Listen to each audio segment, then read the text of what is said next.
Hey loves, it's your girl Mariah Sincere. Welcome back to my channel for another bomb live. If you are new to my channel, please hit that subscribe button. I'm trying to grow my channel, so I need y'all. Thank you to all my OGs who have been here and my new subscribers. I'm glad to see y'all back. Y'all remember to hit that like button on y'all way in here, or if y'all are catching the replay. For those of y'all who have like sent me comments or like y'all have commented on my videos, do not think that I'm ignoring you. I'm going to respond. It just takes time. Okay. So I will be getting back to y'all. Right. Also, for those of y'all who don't know who I am, my name is Mariah Sincere. I'm a self-love coach who specializes in helping people radically transform their lives. I also do language services, life coaching, all of that. So if you're interested in that kind of work, go to my website and book a session with me. Or if you want to travel to Medellin and you need a travel buddy, go to my website. You can book me on there. The link is in the description. Hi, what's up? Longshoreman Strike. What's up? Good to see y'all. We got a lot. Okay, Leonard. Okay, you're the one from South Korea. Now, Leonard, I remember you telling me on the last live that you were from South Korea or that you lived there. You didn't tell me whether or not you were South Korean. Are you South Korean? Hey, what's up, D Malley, y'all? This is one of my OGs. He's been with me from the beginning. You are actually Korean. Wow, that's very cool. I would like to go there one day. I would like to go. I would like to do like, I'm telling y'all, one summer or maybe like half of 1 year within the next couple years. I'm going to do a whole like Asian tour, like go on that side of the world and stay for a while. Okay, so you're American, but you live in, that is very interesting. Leonard, I might have to, I don't know if you're shy, but I might have to like figure out a segment to bring you up here on that because I love talking to Americans who have like experienced traveling abroad, because even if you move back to the United States, I think it puts a lot of things in perspective for you. With that said, guys, let me say this. I'm very, very surprised. I'm very surprised. And I know this this live that I'm gonna do is gonna, a lot of y'all who are new to me and you might not be acclimated to me and who I am. I already know if you are super duper religious, this might offend you, right? And I don't come to disrespect anybody's religion. I do believe in God. A retired university professor. I've been to almost every country. What? Okay, I'm gonna have to talk to you too. Y'all hit me up. Y'all hit me up. Okay. So, I respect people's religion. I do feel like in the United States media, for those of y'all who are Christian, the disrespect, especially in terms of celebrity culture of Christianity, like the intentional disrespect has went too far. Okay? I will say that. I will give y'all that. With that said, when it comes to politics and understanding that we are a nation of immigrants in the United States, that is a nation of immigrants, right? And and not just like immigrant, like we're a nation of immigrants from all around the world, and it's been like that from the beginning. It's been like that from the beginning, y'all. Even with Christianity, they had different schools of thought and denomination. It's been, the United States has been very religiously diverse since the inception of our nation. With that said, I believe in the separation of religion and politics. I did not realize. What's up, Blue Rose? What's up? Good to see you. I did not realize that there was a faction of the MAGA movement that voted for Trump because they felt like he was supposed to usher in the end of times, right? The return of Jesus. I did not know that. This was new to me. Matter of fact, I didn't even hear this movement being loud and proud during the election time. During the election time, it was about no wars. Okay. We didn't want perpetual war. A lot of us, like myself, I talked about this, and to this day, I feel like Donald Trump was a much better candidate than Kamala Harris. Might we be on the brink of World War III? Perhaps, perhaps. Okay, but I feel like if Kamala Harris had been president, we for sure would be in getting into multiple wars, like without question. These people were going to zealously take us into war. And I feel like with Donald Trump, this might be a little different, y'all. I don't I don't know what's going on. I don't know what's going on, but it seems like no matter who takes that Oval Office, when Israel decides that it wants to go to war, we have to be involved. And personally, as somebody who was and still is a Trump supporter, because let's be clear, he's doing great on the domestic issues, but the foreign policy matters. Why does that matter? Because we spend money over there too. And for those of y'all who don't know, war is a big, big business. There's lots of money involved in there. The elites benefit. It's not war doesn't benefit regular working class people like you and I. It benefits people who stand to get rich. It benefits people who get these government contracts. So I'm very surprised that this is an argument or a debate. I thought we knew wars don't benefit the working class here. LB Nation family, watch Mariah. What's up? Shout out to LB Nation. Thank y'all for showing up and show me some support. D Malley, are you still there? Former A-10 Warthog pilot confirmed. Wow. Okay. Oh, you have some experience. So yes. So for those of y'all who don't know what's going on, Iran and Israel were supposed to make a deal, right? I don't know how to say. Do we say Iran, Iran, Iran? I feel like if I say Iran, I will sound too Texan. Like it would just sound too country. So I don't know. Iran. I feel like if I say Iran, it sounds too fancy, like them people over there in BBC. Okay, I'm just gonna say Iran. Y'all don't laugh at me. I'm from Texas. Okay, that's how you say it. Okay. What you say, Blue Rose? I don't know. I'm saying Ivory. Okay. So basically there was supposed to be a deal. Now, for whatever reason, and I'm not gonna pretend to know all the history and the details. From my understanding, when Israel first became a nation, Iran was actually one of the first countries to recognize its sovereignty. For whatever reason, through these years, they have become sworn enemies. And Iran has been enriching uranium. Now, they're not the only country that enriches uranium. As a matter of fact, many countries across the world enrich uranium for the purposes of nuclear power. But like there are levels to it. At a certain point, like for example, it doesn't take as much enrichment to provide nuclear power as it does to provide a nuclear bomb. Now, I do know a little bit about this because I wrote my senior thesis on this in college. The United States and really the UN, the United Nations, but let's be clear, the directive is headed on behalf of the United States, has a policy of nuclear non-proliferation. What does that mean? Well, only certain countries are allowed to actually have nuclear weapons. With that said, there is a hierarchy, right?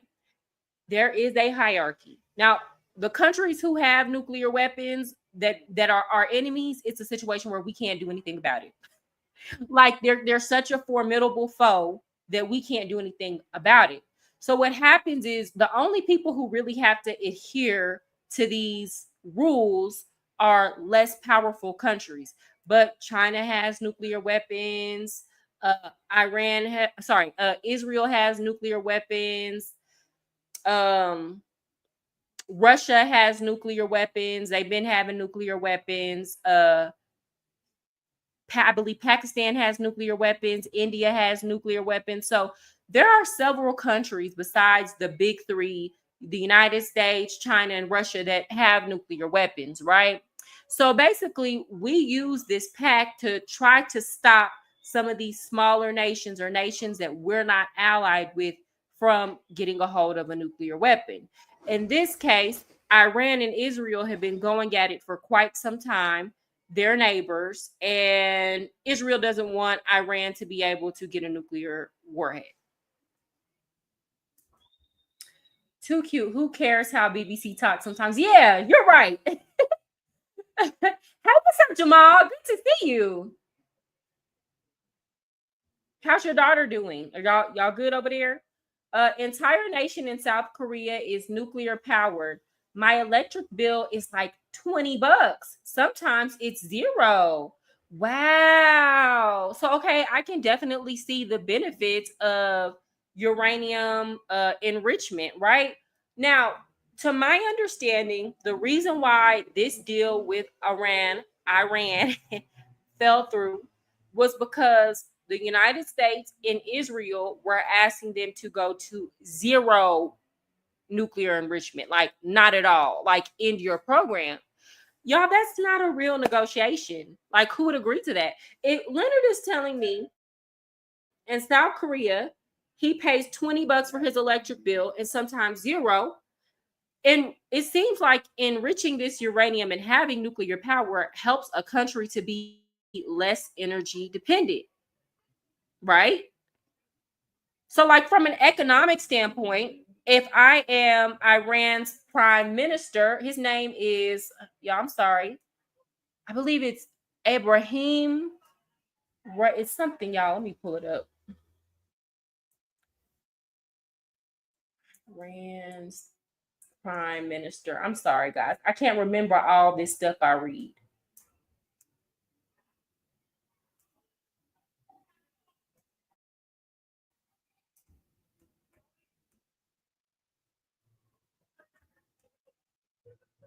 Give me a second.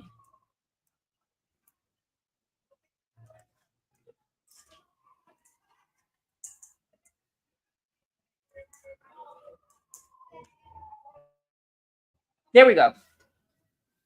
No, hold on.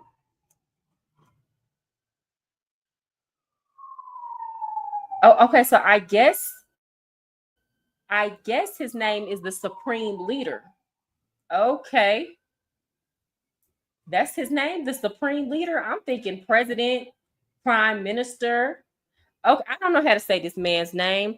Ayatollah Ali Khamenei. Okay, I hope I said this man's name correctly. So why would he agree to that? Why would he agree to that? If we're going into a negotiation, I'm thinking I'm going to give something, you're going to give something. We're going to try to make this as fair as possible. Why would he agree to say we're not going to enrich uranium at all? That makes absolutely no sense. I understand from an Israeli perspective, that would be a great victory. I understand from the United States, from the United States and an Israeli situate perspective, if Iran just completely stopped enriching uranium, then there's nothing to talk about, right? Then they don't have to monitor them anymore. I mean, I guess you would still have to make sure they're not doing it, but that's not hard to do, right? But like, you have to think about it in terms of like, what if it was us on the other end?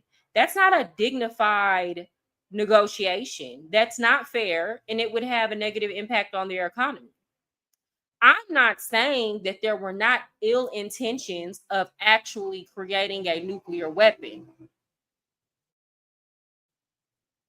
but what I'm saying is that I don't think saying go to zero enrichment was the way to go about it. Furthermore, when you have two countries that are right next to each other who are sworn enemies, it only makes sense that the one without the nuke is going to want to get a nuke. Why? Because it keeps their enemy in check. I'm not saying Iran should have a nuke, guys. I'm saying like what they're asking or what they're doing is not outrageous to me. Like it makes sense in terms of politicking.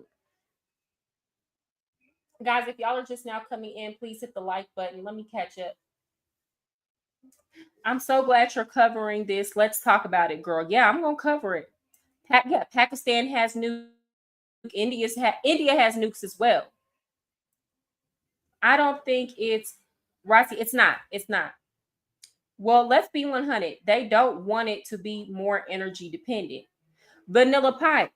And you might to me, this sounds like a situation where it's a we want it for energy. And so I'm not denying the fact that they want to get their hands on a nuke.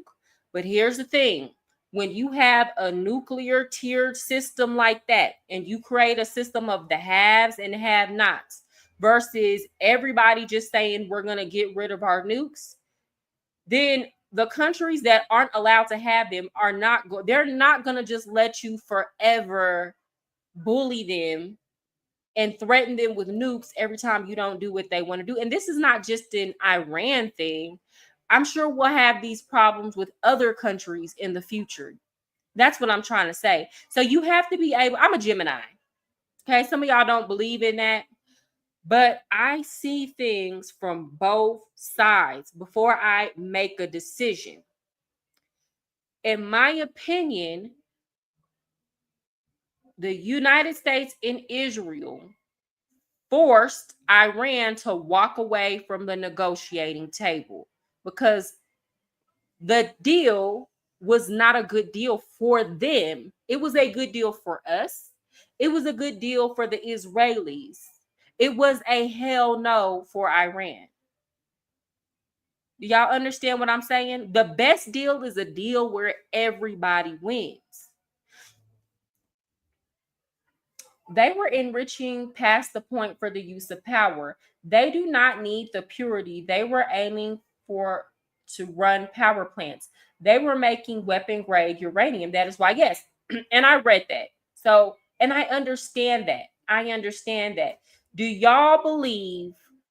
What do y'all think? Do y'all believe Israel was justified in their preemptive attack?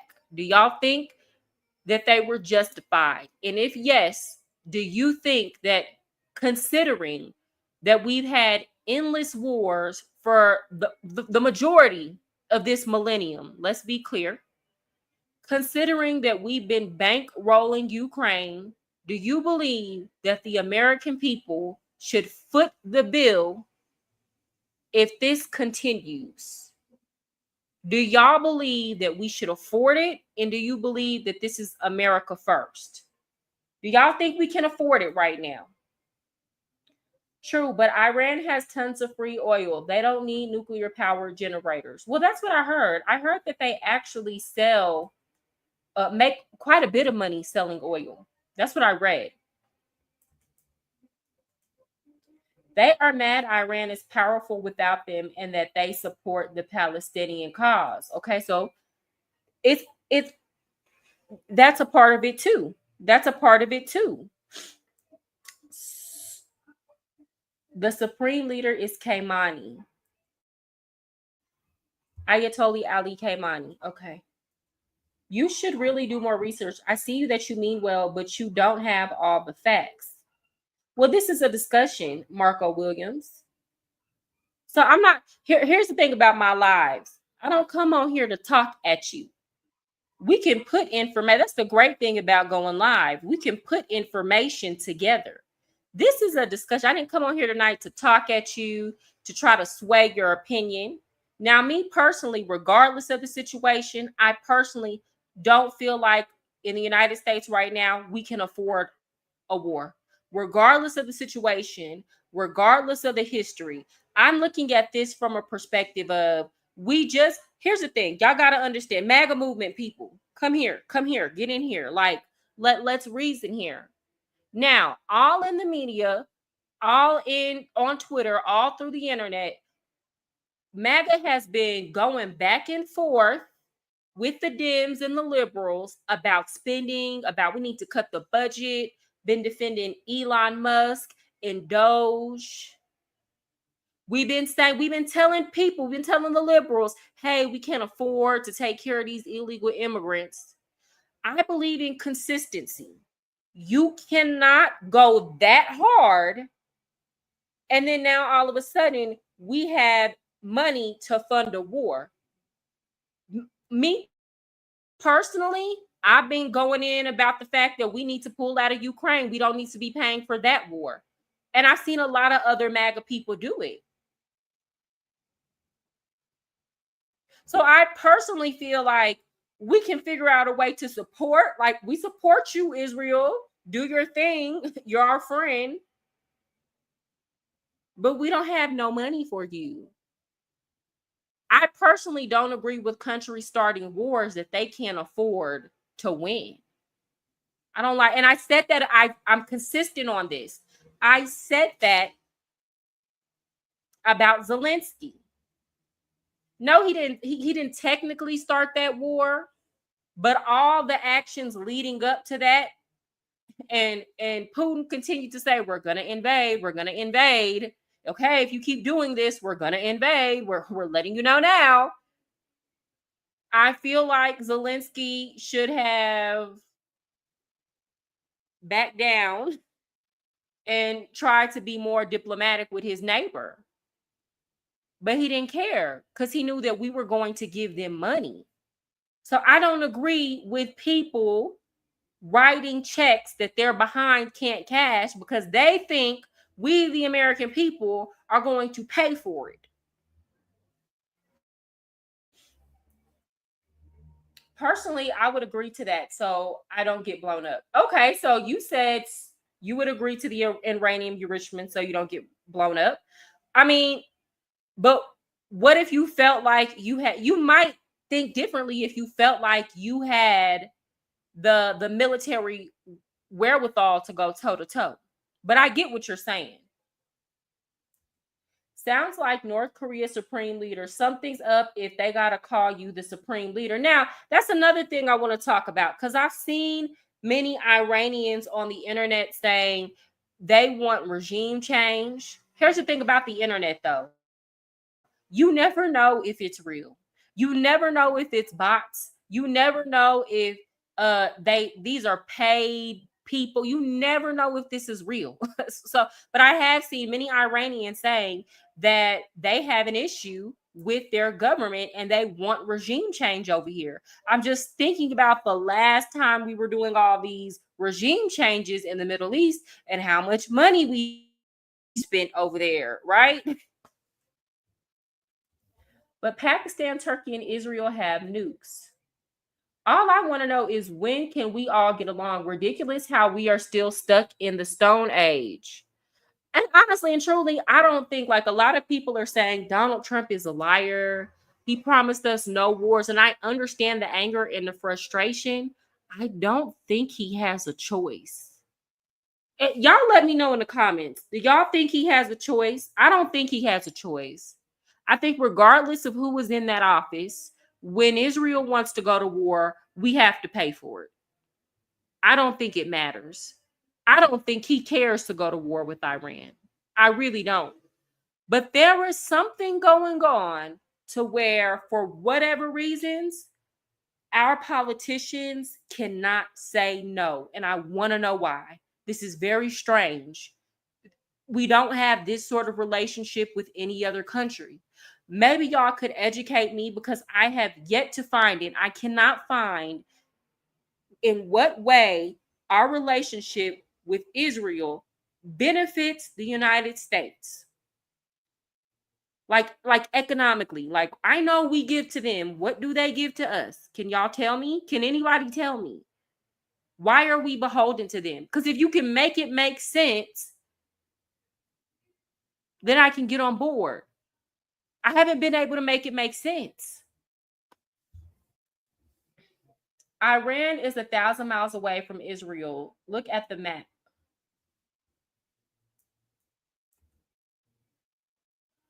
Leader is head of state, but they have a democracy. Okay.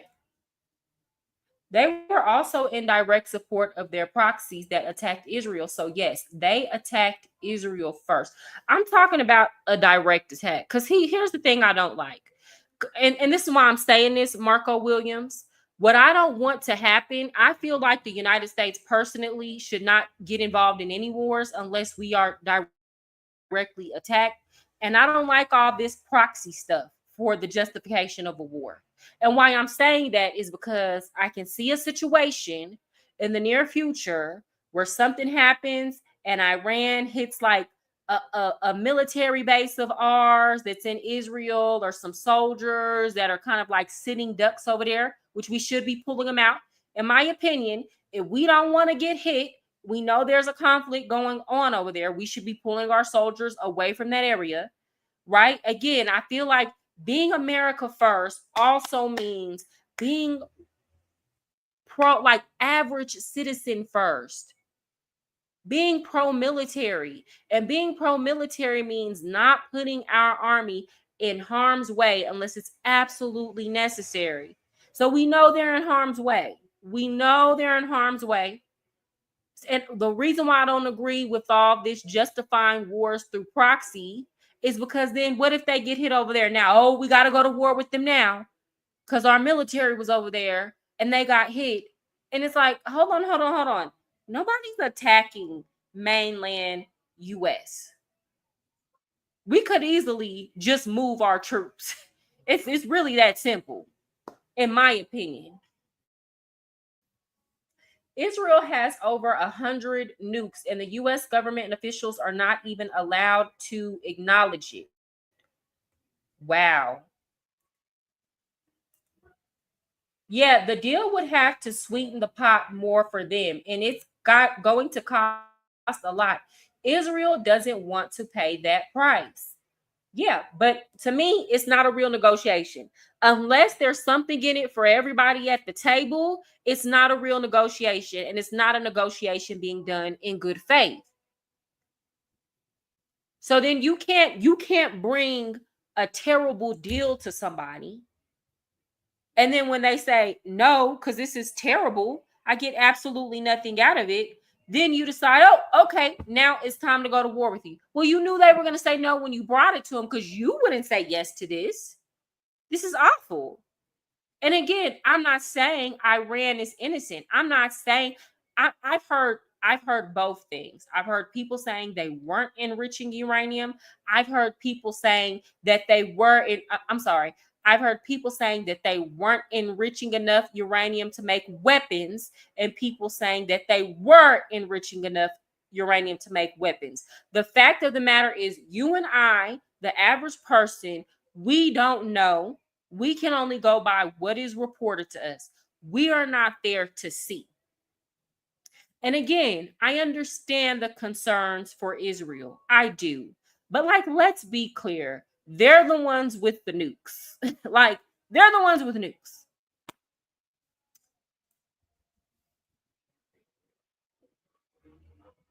You support the people of, okay. So we got Jamal. He's on the side of the Iranians. Jamal Johnson, which country are you talking about regarding democracy? They have a federal, state, and local government. They have a president who was elected, and they have a legislative body, which is the Majlis.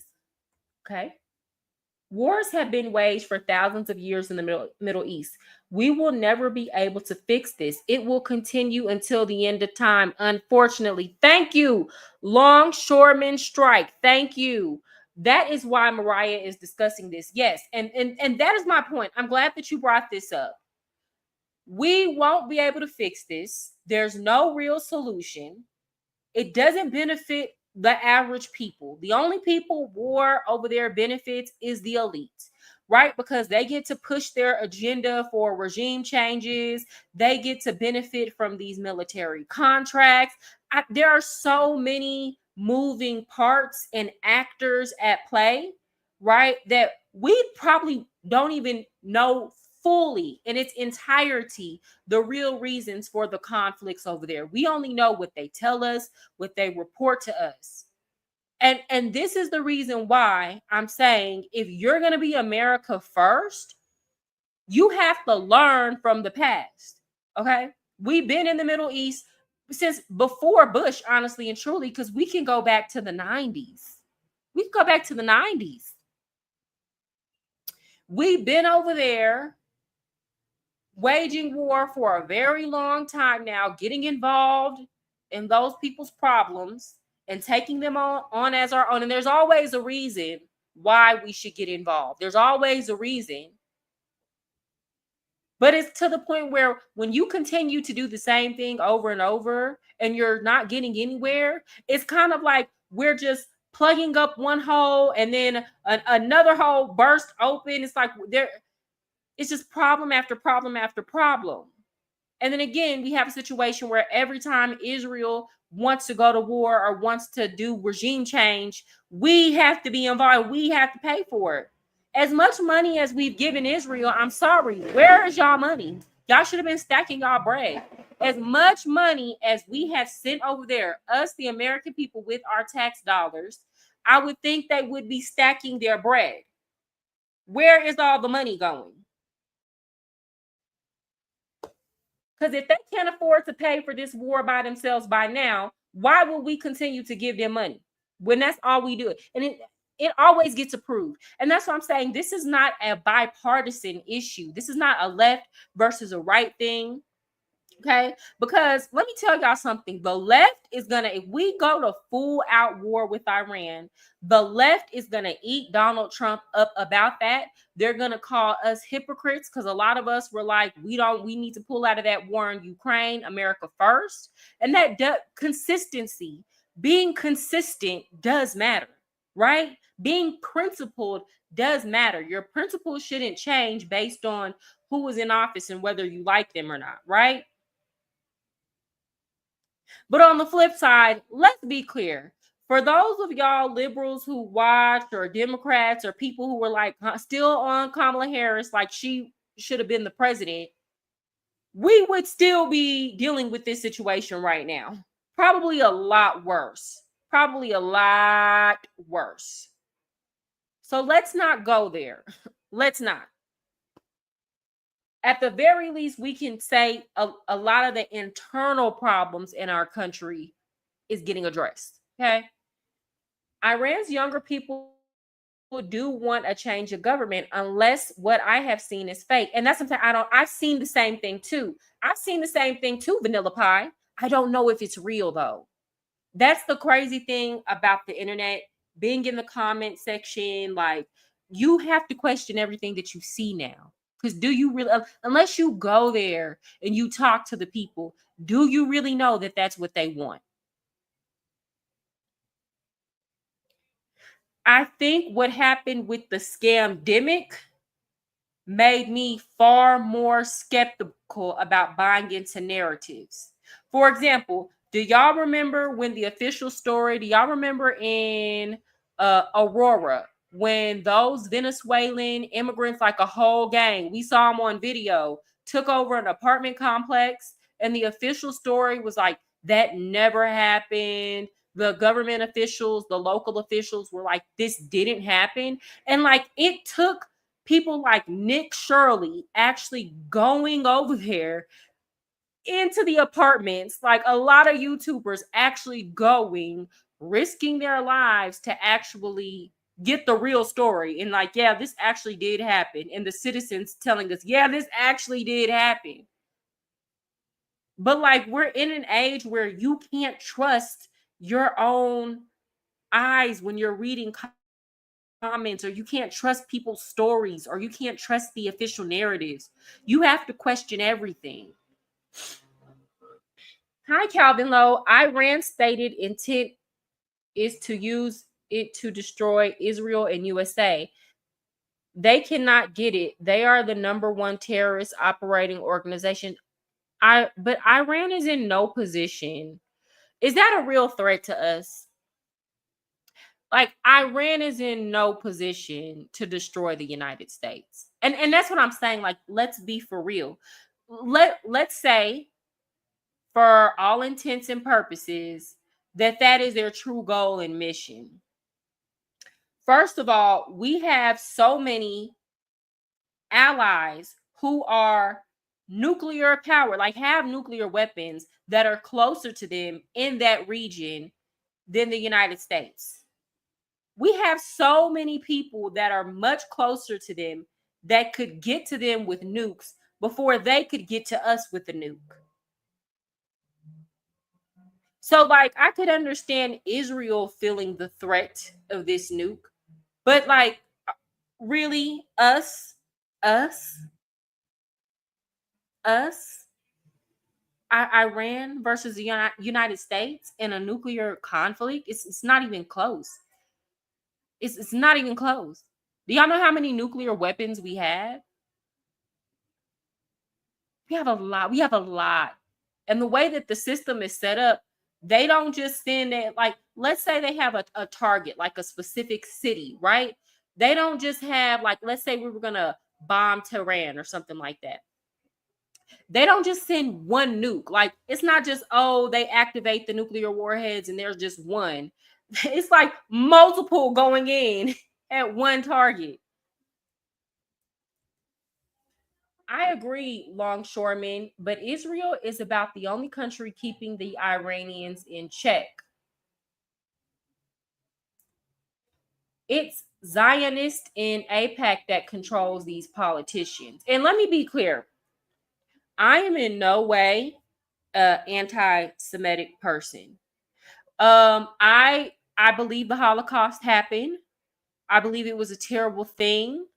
Um, I have nothing against Jewish people. I don't feel any type of way. Like, I don't, honestly, I don't think about Jewish people much in the same way that I don't think, unless I'm talking to somebody, or I don't just sit up and ponder these things. Do y'all understand? I have no negative feelings. All the Jewish people that I have met in real life, I've had very positive interactions with them. I want to be clear that I am making a distinction between elites in the government and working class people, working class Jewish people. Do y'all understand? Because there is a difference. For example, I talked about this a couple lives ago. That was like one of my first lives that a lot of y'all from LB Nation came over. I talked about how a lot of people around the world don't like American citizens because they don't like some of the things that our government has done around the world. And I have to explain to them every time I talk to them, most Americans have absolutely no clue about foreign policy.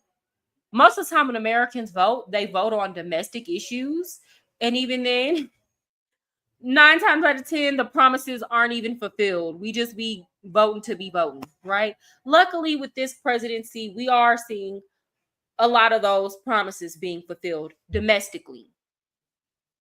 Okay. So yeah, I have to explain this to people. Most Americans don't vote because of foreign policy, nor are they aware of foreign policy. And a lot of stuff is done covertly. So we wouldn't know.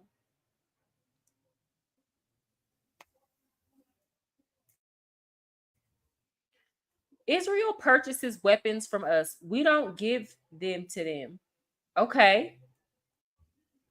So how do you explain? Okay. What about all the money that we send in? Like, that's what I'm saying. What about all the money that we send them? So let's say they do purchase that. Let's say they do purchase weapons from us. Well, they're purchasing it with the money we gave them. But let me see. Let me look that up. Let me look that up. While you're saying that, let me actually look that up.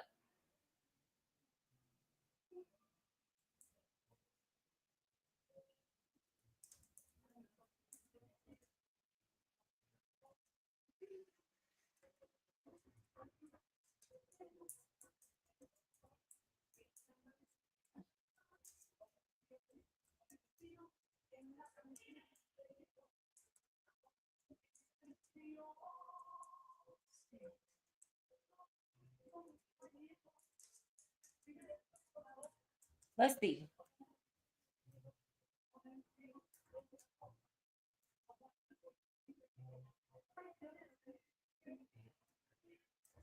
Give me a minute, guys.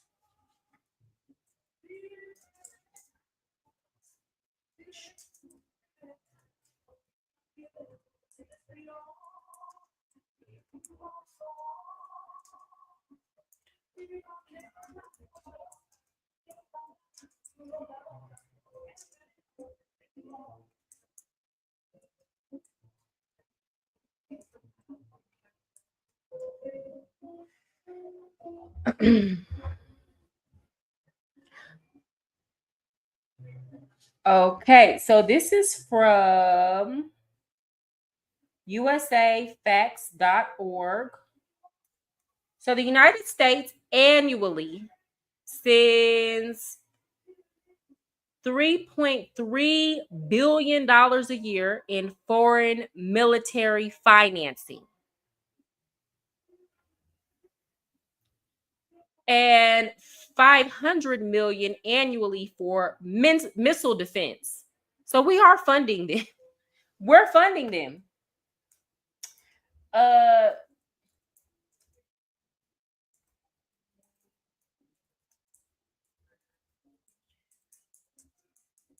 Weapons from the US.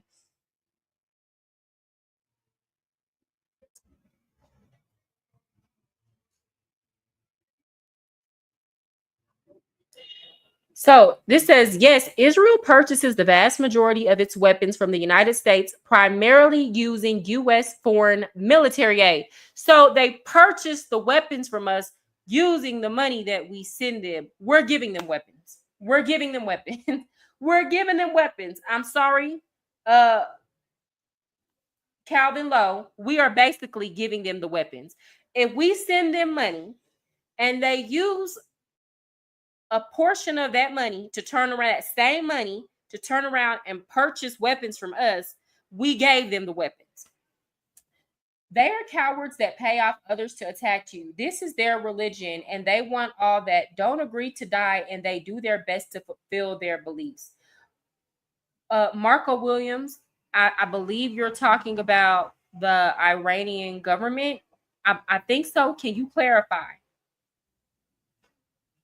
We don't have access to that level of information, but the president does. Hi, Java Streamer.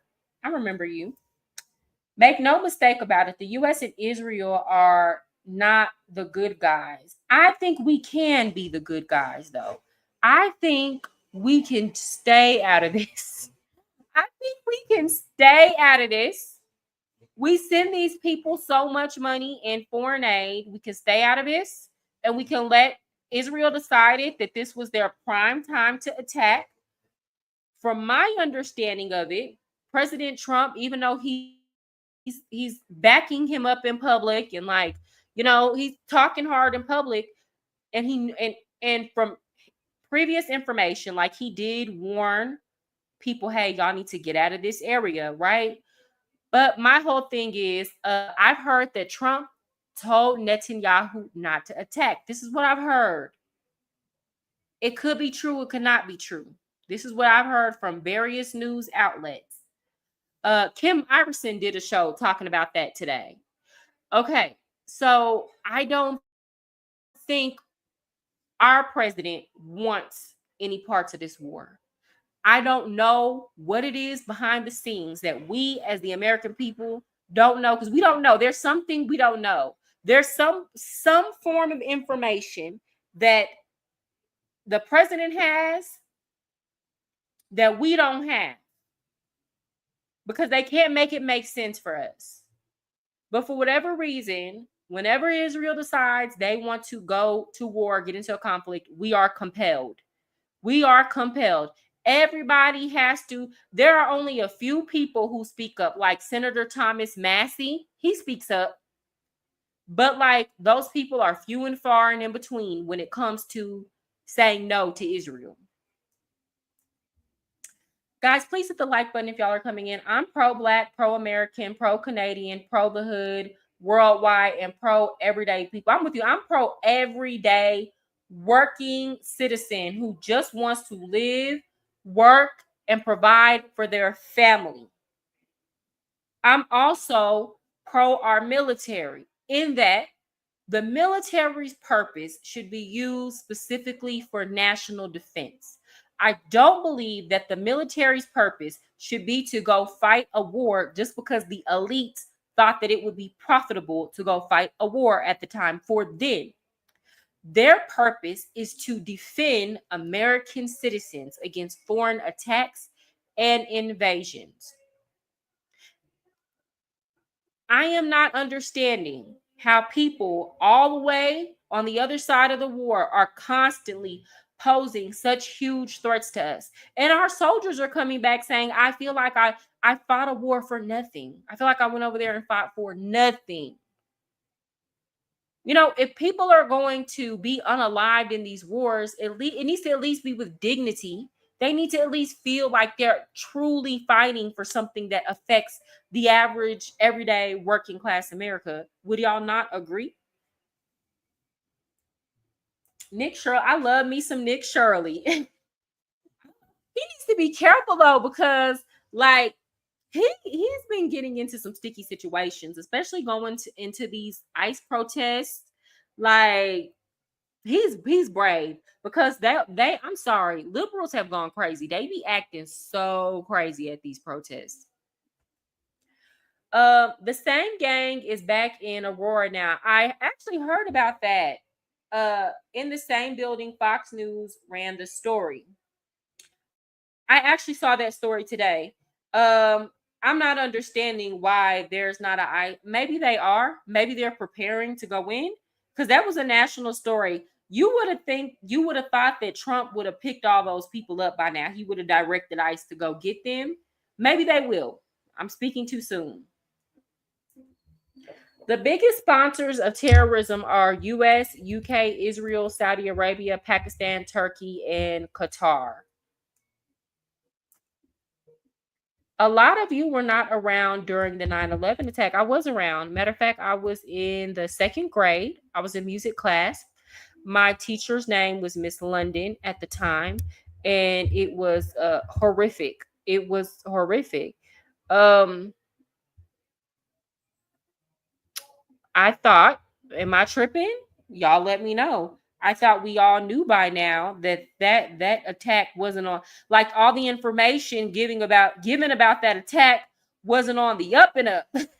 Like I thought that we all were kind of on the same page about the possibility that that might have been an inside job just to justify going into Iraq. You know, weapons of mass destruction, and we didn't find any. Or do we still believe the official narrative? Y'all let me know. I'm quite the conspiracy theorist, but y'all let me know. Are y'all still thinking that that was not a red flag event? Oh, and again, for those of y'all who support Trump, think about that. Like, let's think about 9/11 and then how people were all on board with going into Iraq at first, and then it turned into just the lies got exposed. The war went on for so long to where that is his legacy. Iraq is his legacy. And that to me, in my opinion, if Donald Trump cares about his legacy, he would avoid that conflict because he has so many other great things that he wants to do internally, right? In terms of cleaning up the country, bringing the crime rate down, right? Negotiating these tariff deals, bringing back. There have already been companies who have started moving their manufacturing industries back into the United States. People said that couldn't happen. Okay, so he's doing some great things. Do we want this potential war to leave a stain on his legacy to where this is the only thing people remember him for? Will he be able to afford and allocate funds for all the other things that he wants to do in this country if we have to send all this money to Israel or if we have to get involved in a full-scale war? Which is more important? The Holocaust did happen. My father was World War II in Germany. Java Streamer, I didn't say that didn't happen. Did somebody in the chat say that? I never said that. I believe it happened. 9/11 was an inside job and planned event by neocon Zionists and Saudi royals. Do you not know that Iran was funding Al Qaeda and Osama bin Laden? They attacked us on our soil with our own planes. So, yes, they attack us and have. Okay. How do you know that? Where do you get your news? I watch independent media.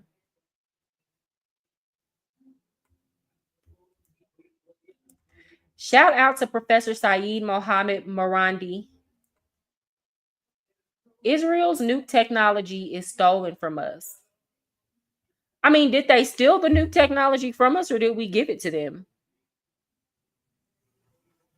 Israel has free health care off American money. Yeah, we don't have free health care.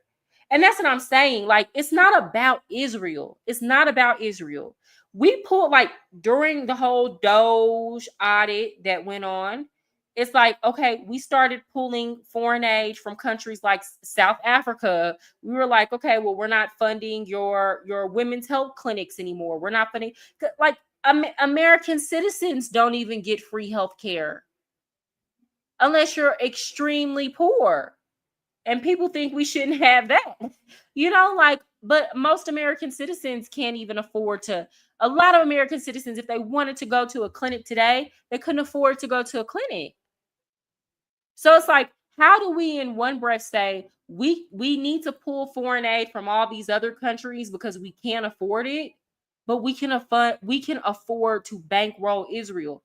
Y'all still are not telling me the reason why we're bankrolling them. Why? Why? What do we get out of it? Why? Can somebody tell me why?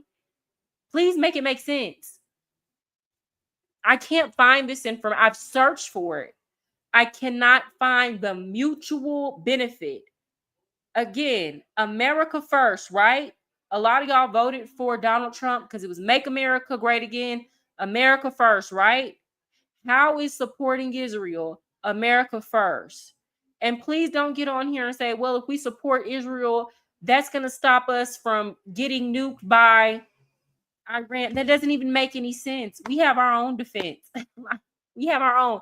If that's the case, we have our own. We don't need to like bankroll Israel. We want to defend ourselves against any type of nuclear attack. We have our own defense systems that we actually can afford, that nobody's giving us any money to fund. Yes, I'm talking about the Iranian government. Correct. Sorry, limited to text space. No, I understand. Don't worry. Hi, Mama Bears Cooking and Adventures. Hi, Mariah in chat. Glad to be here. Thank you. Iran is the one who's fighting ISIS, and when it was the US and Turkey and Saudi Arabia funding army and training them. Please go sit down somewhere and go work for Dick Cheney, who created ISIS. Dang. My brother Jamal, he's very well versed in these things. I'm not saying the rest of y'all are not. I'm saying, here's the thing about my lives, y'all. People come in here, we debate, we think differently. So you got to be ready to have a back and forth discussion. I think you'll like rarely come on one of my lives and everybody agrees and thinks the exact same thing about everything, right? Again, as I told y'all before, I am a conservative leaning independent. That doesn't mean that I agree with everything. And this faction of the Republican Party, that is so ready to go to war with Iran, I do not agree with them at all. I don't think we can afford it. I think we need to stop sending Israel as much money as we send. That doesn't mean we can't be friends. Why can't we be friends? Here's the thing. I feel like it's kind of like with any social relationship. Let's say you have a friend and you're always giving your friend money. Do y'all stop being friends just because you stopped giving them money? Well, yeah, if your friend is a user, but if that friend is really your friend, why can't y'all be friends and allies without you having to give them money? Unless that's not your friend. That's a moocher. Yeah, I love Nick Shirley. The Holocaust did happen. My father, okay, I read that already. No, this is it. The Nazis used the war as a distraction to commit the terrible genocide behind the scenes. Okay, yeah. I mean, and it is terrible. And that's why I say I want to be very clear. I'm not in any way trying to be anti Semitic, and I don't want anything bad to happen to Jewish people. This is not me trying to say like Jewish people are evil or anything like that. Like, I'm talking about elites in governments, right? And in any government, you have certain people that are trying to push their agendas. It has nothing to do with race or religious creed at all. Now, sometimes these people might hide behind religious creed, but ultimately their motives are self interested. And their job is to try to get us to buy on. They try to convince us to make their problem our problem. They try to get us to identify their problem and their wants and their needs and their agenda with us as the people. And I'm not going for it at all. We can't afford it. The United States needs to start telling Israel, we don't got it. We ain't got no money. We broke. We ain't got it. Our people broke. They complaining. They don't watch us spend all of our money on immigrants. They don't watch us house immigrants in hotels for the past 4 years. We cannot justify to them sending money to y'all. They already pissed off. That needs to be the conversation that Donald Trump is having with Israel in these negotiations or these meetings. There's a new 9/11 documentary that questions my view of the reality of that day. Yeah, I mean, I've seen so many documentaries and so many like explosive experts. Like, I've seen too much for me to like buy into the official narrative, right? And then on top of that, let's say everything was on the up and up. The attack happened the way that they said it happened. Do y'all still think, looking back, hindsight 2020, that it was worth it for us to get into that war? Because, like, on the one hand, yes, you don't want a country to be able to, or people from a country to be able to attack us on our own soil and we look like weak. I get that part. But was it worth the sacrifice? Was it worth the lives of all those men and women? What did we really gain from that situation?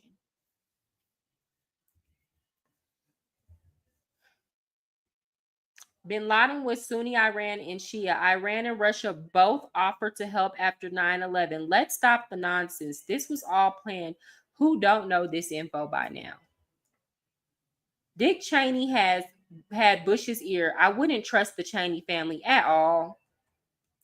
Y'all know what's the crazy thing? Like, liberals like Liz Cheney now. Okay.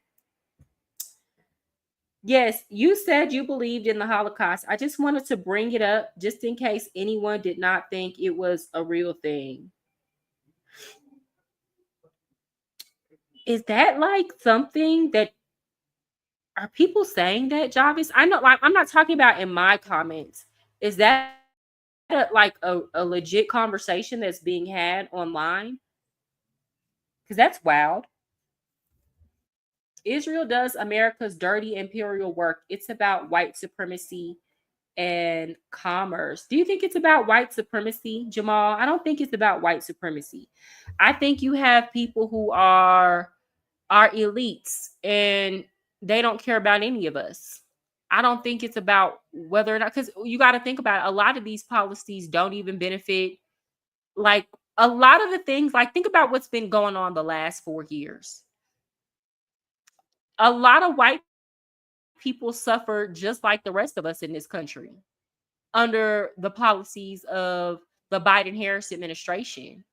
So, like, is this about white supremacy or is it about people who already have power upholding their supremacy? Like, is this about the people behind the scenes that we don't? Because I don't think they care.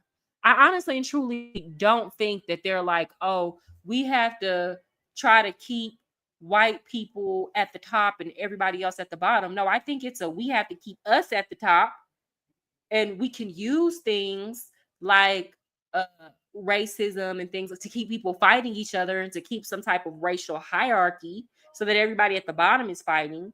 But I don't think the ultimate goal is white supremacy. I think people who already have power want to hold on to their power.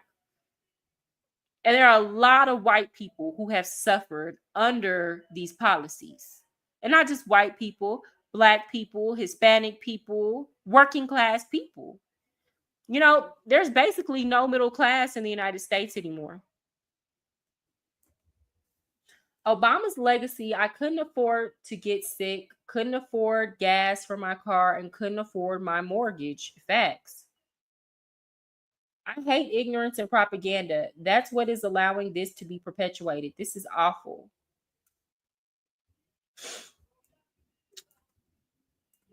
Mariah, you want to get me to fight against victim blaming? Let's start here. What do you mean, Jamal? Hold on. I was very proud that Canadian troops stayed 80% of the time in Afghanistan till I read it was $5 trillion underground in Afghanistan, and largest mining companies in there are Canadian. Wow.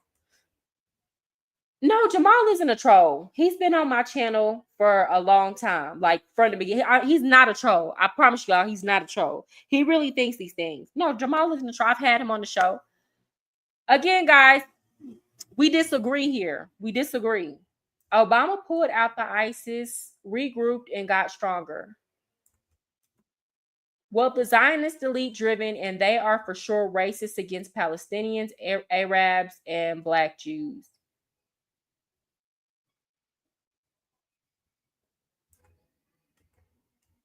Okay, guys, I'm going to see what Israel. I'm sorry, I'm going to see what CNN is saying about this. Give me a second. I want to see, because like we're going to know whether or not this is going to escalate depending on how mainstream media is reporting on it. If they are saying things to egg this on, then we already know with their bosses and the higher ups, we already know the outcomes that they want to see.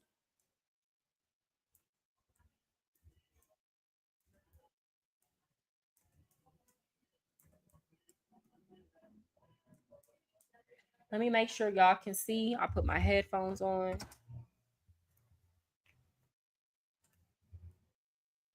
And we've got Nick Robertson, who's in Tel Aviv at one of the cities targeted by Iranian missiles. Nick, I want you to tell me where you are right now and what you're seeing. Center of Tel Aviv, and what you're looking at here is the impact crater from one of the Iranian ballistic missiles. Not the biggest sort of missile there are. They have missiles, I'm told, that are 2.5 times as explosive as this one. That was the impact site here, the street ripped up. But look at the apartment buildings behind me here. This is the principal part of the damage, and I'm told that a lot of people were saved here, if you will, because there was a staircase on the outside of the building, and that meant that absorbed some of the blast. People were in their shelters, trying to sort of stay out of the way, following the government instructions. That guys, now I want y'all to like look at this destruction. Do we really want to see more of this? Do we want to see more of this? I think we get so desensitized, especially since we've been at war for a very long time, in some degree, whether we've actually been in a hot war or whether or not we've been supporting a war. Like you can't convince me. I don't even believe the official numbers when they be like, oh, 8 people were. I don't believe that. Like when you look at the destruction, let's be for real. When the sirens go off to stay out of the way. But let's pan around and you get a real sense of how big the damage is. That, I know it's in the shade right now, but that big office complex, the hotel underneath of it, shredded. Dozens after dozens of apartments and stores down here, the glass blown out, the windows now getting boarded up down there. And we're just going to turn around. I'm going to ask Sanjeev to follow me around here. And you can see here. Who do y'all think is going to pay for that?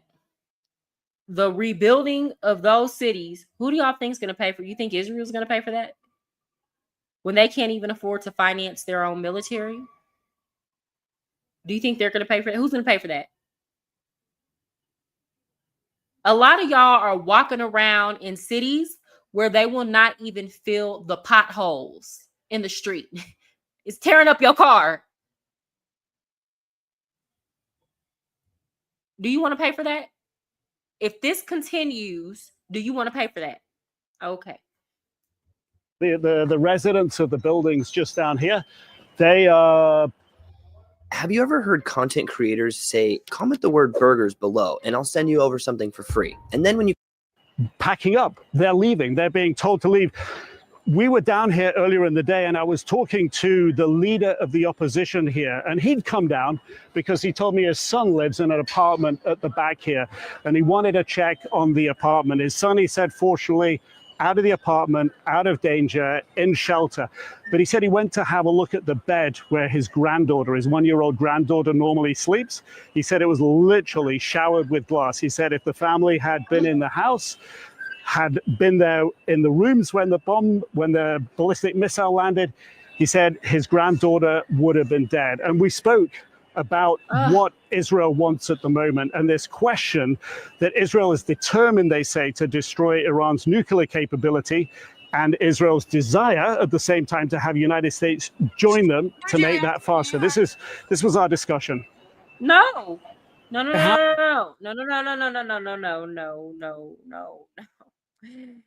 If you cannot afford to fight the war, don't start it. Don't attack.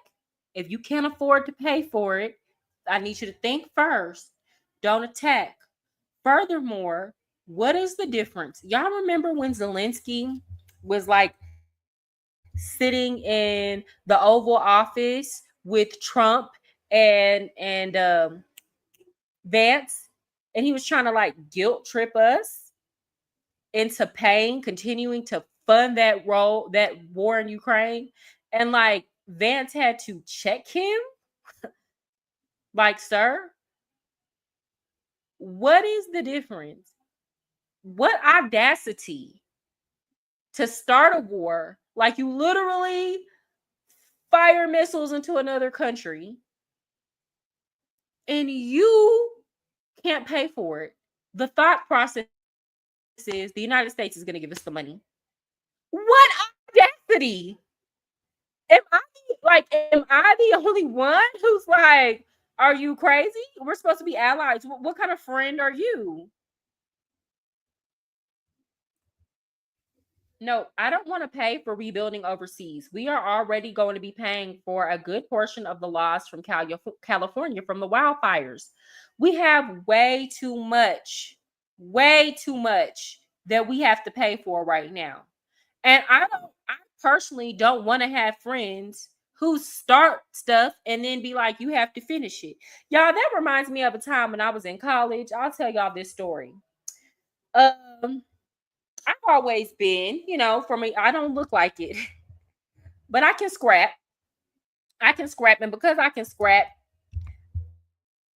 I don't like to argue with people in public. I don't like to I'm very peaceful. I like to have a good time, laugh. I don't like to go there. So I had a friend who was very short and she was all bark and no bite. And every time we would go out, if somebody would like look at her crazy or bump into her, she would immediately start running her mouth and talking shit. And the only reason why she was doing it is because I was there.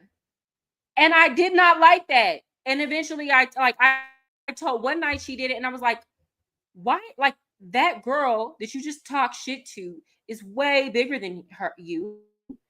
If you get into a fight because you walk around doing that, I am not going to do anything but stand there and watch, because you're not about to start fights and think that I am going to be the one fighting them. I didn't come out here to fight, so watch how you talk when you're talking to people. We weren't friends anymore after that. I don't like friends. Those are not real friends. And this is the vibe that Israel is giving. I've been said that Trump needed to do BB like Zelensky. Yes. What is the difference at this point? It's entitlement. They feel entitled to our money and to our military might. But then again, he can't, because he's owned by Zion Khan warmongers who put him in office. Do you really? I think the people put him in office. I think the people put Donald Trump in office. What I think it was, Jamal, is I don't think it matters who was in that Oval Office. I don't think it matters. I don't know what it is that they have over his head or that they've threatened him with. I don't know what he's protecting, but I think it doesn't matter who you are. Once you get into that Oval Office, Israel expects for you to jump when they say jump and to send the check when they say send the check. It's of no consequence to them who wins the election. And I don't know the means and tactics that they use to get people to be complicit. But no, I'm not with this.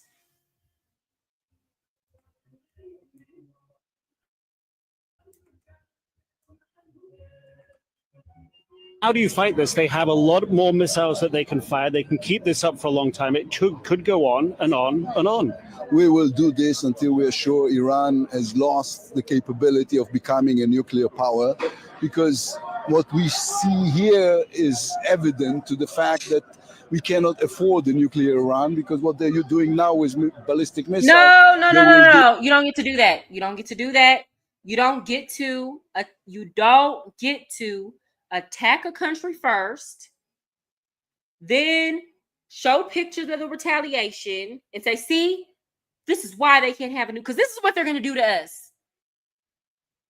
It's like if you went and like punched somebody in the face and they started beating you up and you were like, see, look, they're violent. It's like, well, you were the one, you started it. They just beat you up worse. But you started it. Let's be clear. With an atomic bomb on the people of Israel. They'd never hid the fact that they are not willing. They want the total destruction of the state of Israel and the death of everybody who lives in it. But their nuclear facilities are deeply buried, hard to target. You cannot believe that you can destroy them all.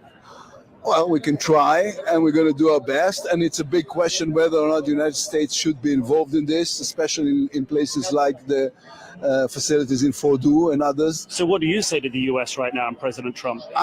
Listen, President Trump will make up his own mind about what's good for America. But we are telling this is not only a threat for Israel, this is a threat to the entire globe. So you want them to come in now, the US, others? I think it will be in everybody's interest. No, it is not a threat to us. It's not a threat to us. We can fight.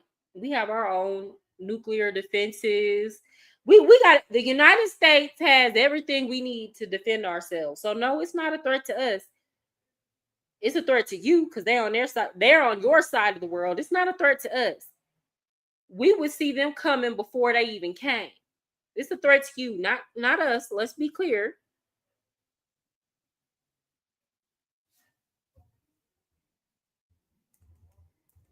The region, the world, the United States, and of course Israel. But again, we trust President Trump is going to do the right thing, not only for America, but also for America and for the world. And if they don't come in on your side and support you on this, I'm not questioning whether or not Donald Trump wants to do the right thing. Again, I've said it before. I'll say it again. Donald Trump was a far better candidate than Kamala Harris. And I think if you chose Trump in this past election, considering that it was between Trump and Kamala Harris, it was not even close. Donald Trump, all day, all day, all day. I feel like we would be continuing to head down a path of destruction on domestic issues had she had been in office. She would have sold us out. They would have continued along with their plan to replace us with cheap foreign labor, and they would have continued allowing gang members and the cartel to just run amok in our country.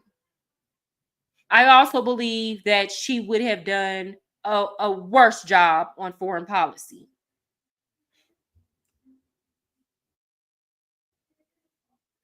with that said, if Donald Trump sends them money for this war, or he promotes it, or if Congress declares war on Iran because of this, I will not be in support of that. We're supposed to be working on us. How are we going to work on us and be sending Israel billions of dollars?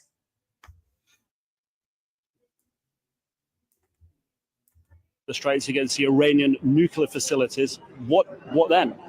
Then we will have to continue until we are sure that Iran doesn't have the capability of becoming a nuclear threat to the people of Israel. Hi. Since it's your first lesson, let's discuss your goals with Spanish. Let's open the whiteboard. And what that really means is that this could go on not just days, not just a week, but weeks, because obviously Iran's nuclear facilities are very difficult for Israel to access and destroy in the way that they appear to want to do that. And what does that mean in cities like Tel Aviv and around the country here in Israel? It likely means more of this. Israel's targeting those missile launchers, but it says so far it's only managed to take out 1/3 of them, more than 50 or about 50 missiles fired last night, and a lot of damage done. 8 people were killed. I want to get more on this and what else the president is saying about the conflict from Elena Treen. Elena, good to have you with us. Where's Trump's mindset at this point, blocking the taking out of the Ayatollah, and what this fundamentally means for perhaps diplomatic efforts down the line? Yeah, so that decision, and this is from multiple conversations both I and my colleagues at the White House have had with Trump administration officials, is that we had learned that Israel had gone to the U.S. and said that there was a window of opportunity, that is the language that they had been using, to try and take out Iran's supreme leader. And essentially what we were told is that the president directed his team to tell the Israelis that he opposed that plan. And at the heart of that decision... Okay, so I want to talk to our fundamentalist Christian faction of MAGA, right? Because this is where this Civil War part, the ideological Civil War is coming in at, right? A lot of people are like, I'm hearing this. They're like, yeah, Donald Trump, he's supposed to be the person. He's supposed to be the president at this time so that we can have this war with Iran and it'll usher in the end of times. And that's why God put him in office. And it's like, no, Donald Trump he really doesn't want this. He really doesn't want this. He doesn't. I don't care what y'all say. It's not giving that he wants this. Yes, publicly, he's going to say he stands with Israel. But if like behind the scenes, he's like, don't do that. We're talking. We're negotiating. It's giving he doesn't want to go to war with Iran, especially considering that he has an America first agenda, and he promised us that he didn't want to get into any new wars. So not only did they defy President Trump's request, now they expect us to pay for it. Ain't that crazy?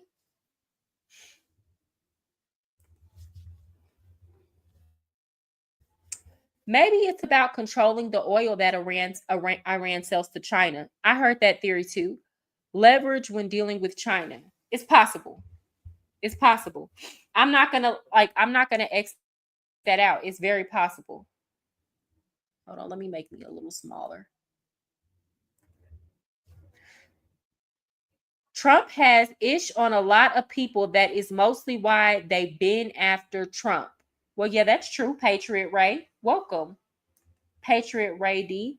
President Trump clearly doesn't like seeing people die. He doesn't knack for that. He doesn't. I know he doesn't want this war. Let me tell y'all something about President Trump. Some of y'all might not believe in this, especially like my male subscribers. That's okay.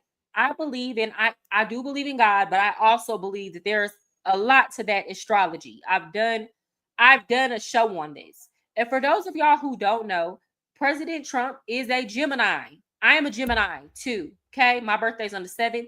His is on the 14th. And like Trump and I act very, very similarly. We act very similarly. And one thing I can tell you about Geminis is that Geminis are we see all sides of a thing. We analyze it and we break it down. That's why he's so quick with it. Okay. That's why when it comes to like reading these reports, he puts things together. He has a lot of common sense. He says what he wants to say, but honestly and truly, it's not really to hurt people's feelings. It's just we're not sensitive people. So a lot of the times we say things and people get upset, and we didn't even consider that they might get upset, because in our mind it's like, well, I just said the truth. Like that, why are you bad? With that said, we also don't like to see unnecessary violence and people get hurt. And that is like a characteristic of most Geminis that I meet, especially like mature ones as they get older. We hate it. We hate it.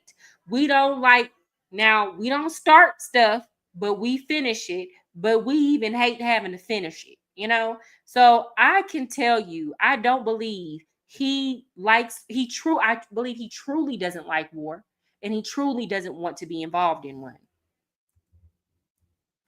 I believe Trump wants to be the president of peace. I think so too. And that's evident from his first term. I think he's in a situation where you have this country trying to force his hand. He doesn't have the flies because most of the flies are gone, if not at all. Oh, you're talking about the files. We are not going to see a list. At Patriot Roydy, I mean, he has known Epstein since the 80s, and he's been to every kind of party imaginable in Hollywood, the country club and hip hop club. But it's Bibi and Zio Khan who gave him the presidency. I don't think, Jamal, I'm going to disagree with you on Bibi and them who gave him the presidency, because the American people wanted Donald Trump. Like, period. I don't think he had to cheat to be president, because like when you say Bibi and Zio Khan gave him the presidency, that makes it seem like they did something or there was some type of election rigging. And like we all know who the election riggers are. It hasn't been the conservatives. I'll say that, and that's somebody who was a Democrat during the time that they were doing the election rigging. I remember being pissed. They would rig the primaries and everything. And then you know what happened with the scam-demic, and Trump was winning. And then overnight, we all went to bed and woke up. And because of these mail-in ballots, Joe Biden won the election, right? But with that said, I honestly think he won that election fair and square. I don't think it was given to him. I think he won that election. They paid the money to have the the poll watchers there and everything. As far as Epstein, it is possible that he knew him, he was associated with him because he was a big player, but that he wasn't involved in all that stuff. For example, not everybody that knew Diddy or hung out with Diddy was doing all the crazy stuff at the parties. I'm not saying Trump did or he didn't. I'm saying it's possible. Like, it's possible that he didn't have any. One thing about Trump, I can say he's probably one of our first, like, truly sober presidents. He doesn't drink. He doesn't do drugs. He doesn't have any vices. That's another thing that's very, like, characteristic of, like, you have your Geminis who do too much, and then the mature ones, like most Geminis that I know don't do any type of drinking and drugging.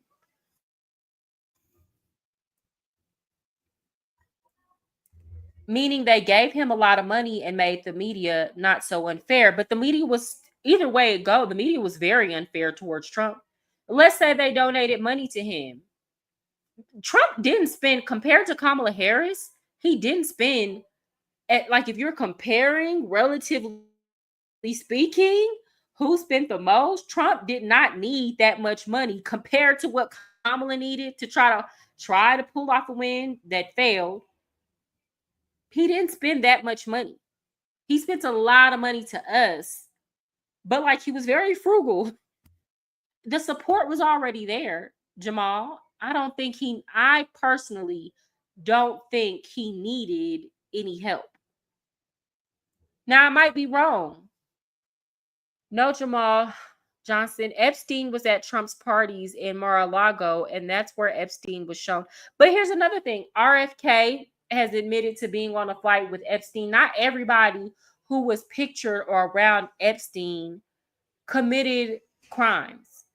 If you have a situation where somebody is a mover and a shaker and they know a lot of people and they're wealthy and they're around a lot of wealthy people, like eventually y'all are going to be in the same circles. I don't put anything past anybody, but like I genuinely believe that Donald Trump won the election fair and square. And like he might have known Epstein. That doesn't mean he did anything. He kicked him out after finding out Epstein was a trafficker. I feel like this too, Jamal Johnson. Like, I feel like, and here's the thing, maybe not, because then they'd have to implicate other people. But as hard as they tried to take Trump out last year, I feel like, the worst thing you could accuse a politician of is doing something to a child. And I feel like if they would have had something like if the FBI would have had something like that on Trump, they would have tried to figure out a way to use that against him. As many charges as they were throwing at him while he was running for re-election.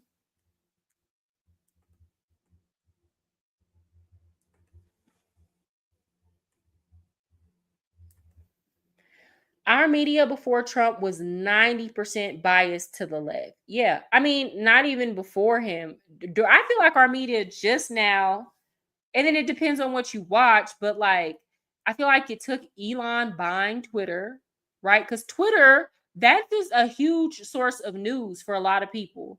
So like Elon bought Twitter. That was a big thing. And that's why people were like, this is kind of what pissed me off when Elon and Trump were getting into it. And like Elon was like, you wouldn't have won the election if it wasn't for me. And then here comes the liberals. Oh my God. Here's the liberals.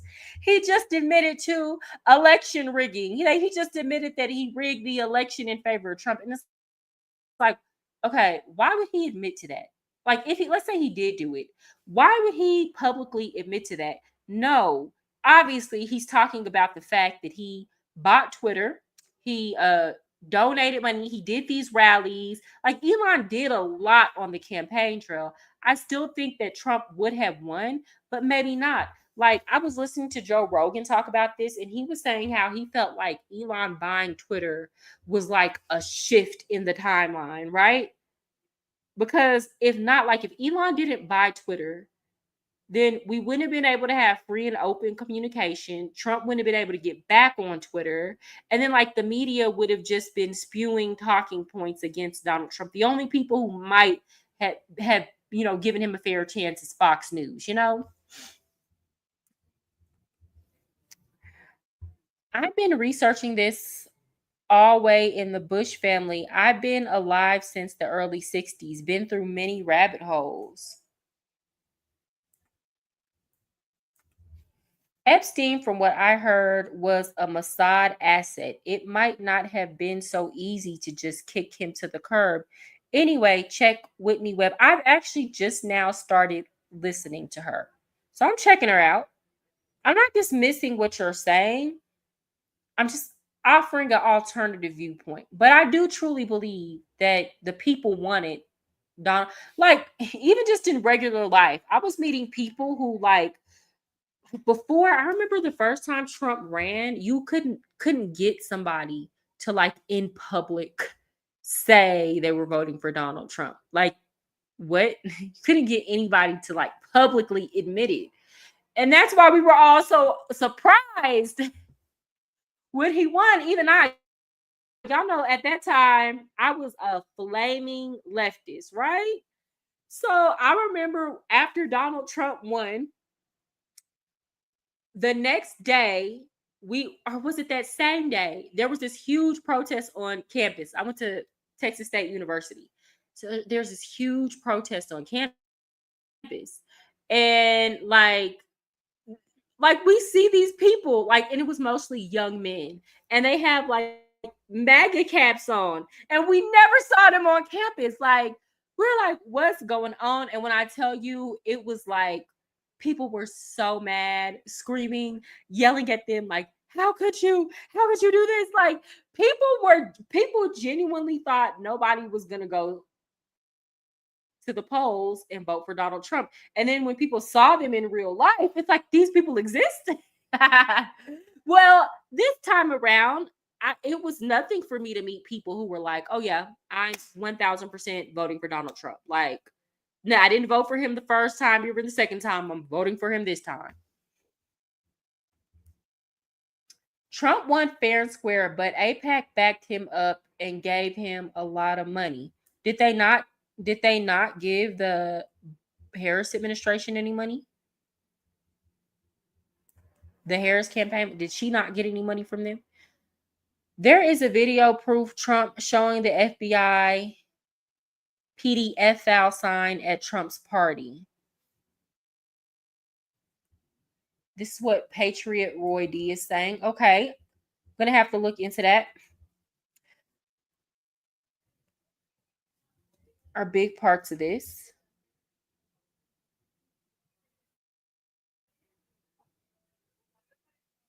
That is one thing I will say. So Donald Trump said he was going to release those Epstein files. Where are they? Like, that is a promise that he made. Where are they? Where are they? What's going on? Have y'all heard anything about that? I think I vaguely remember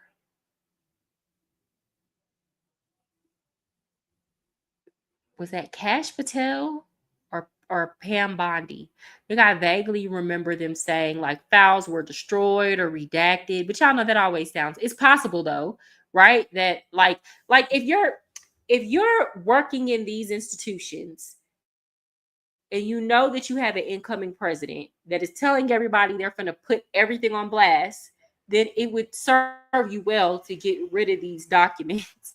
So it's possible, but it still sounds kind of strange.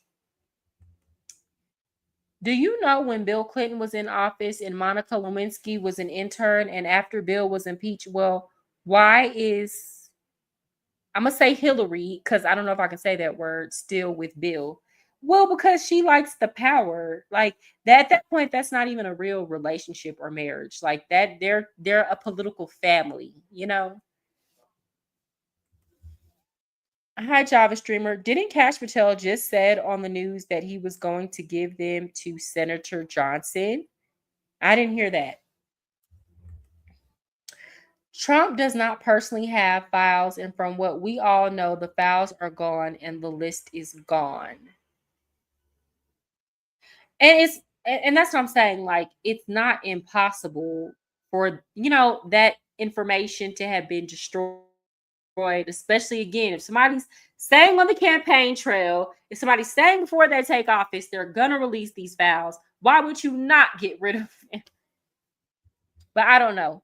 Epstein seems like a center-left elite anyway. Donald Trump is just an outlier conservative. Well, I talked about that. I talked about how, Donald Trump is not as, and this is part of the reason why he was able to win so many people over and build a coalition on the right, because I think a lot of the people who are conservatives now or on the right now do fundamentally disagree with the Christian fundamentalist conservatives. For example, a lot of them don't, a lot of them believe in, a lot of people that are on the right now believe in abortion up until a certain point. Right now, it's not a like free for all, like, oh, you should be able to get an abortion like in the third trimester. I think most people who are on the right have like a reasonable viewpoint about this. You also have a lot of people who are on the right who are like the America First people who are condemning U.S. involvement in any war with Iran right now.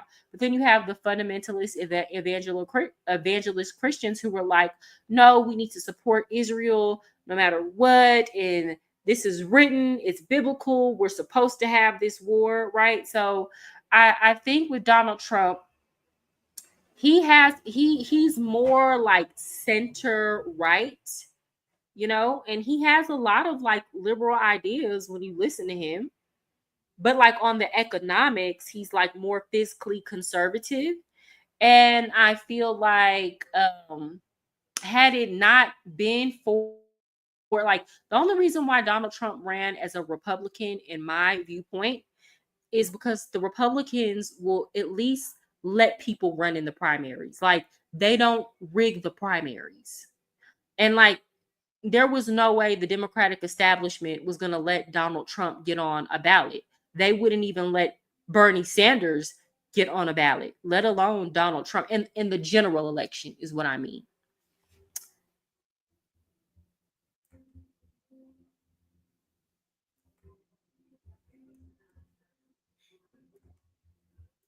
Decision, we were told, is that the president believes that a regime change of that level, of having any sort of U.S. involvement in trying to do that, or even if the Israelis did that on their own, that would lead to potentially bringing this conflict into a full-out war. And that is what the president and his team wants to avoid. And that's why there's been this question now for the past several days after Israel launched those unprecedented strikes at first on the Iranians is, what will U.S. involvement be moving forward? So far, we have seen the U.S. help with the defensive capabilities and helping Israel strike down some of the missiles and intercept some of the missiles that are coming from Iran. But that is, from my conversations, where this administration wants to leave it. They do not want the U.S. involvement to be any more direct than that, because we have now heard the president continue to argue that he believes a deal is still possible. He said that when he was leaving the White House yesterday to head to Canada for that G7 summit. This is what I would like to see Donald Trump do in regards to that. I want him to, behind the scene, I want him to publicly, if he needs to satisfy whoever he needs to satisfy, to publicly say, hey, we support Israel. I need him to keep it, though, behind the scenes when he's talking to Netanyahu. Look, we're not sending any boots on the ground. We're not going to send you any more weapons. We will help with missile defense. That's it. But let me be very clear. You're not going to drag us into this war, and I am not going to throw my support behind it. You know, that's one thing you won't get from me is like support for a full-out war. So it would serve you best to come to the table with a deal that's actually doable for both sides. And I feel like if we're going to I'll be reasonable here. If we're going to offer any assistance, it should only be for missile defense. But let's be clear, that is a courtesy, considering that we give them over $3 billion a year for their military defense. Us even helping them with missile defense in this conflict is a courtesy that is not owed, because honestly and truly, you should not start wars you can't afford to fight.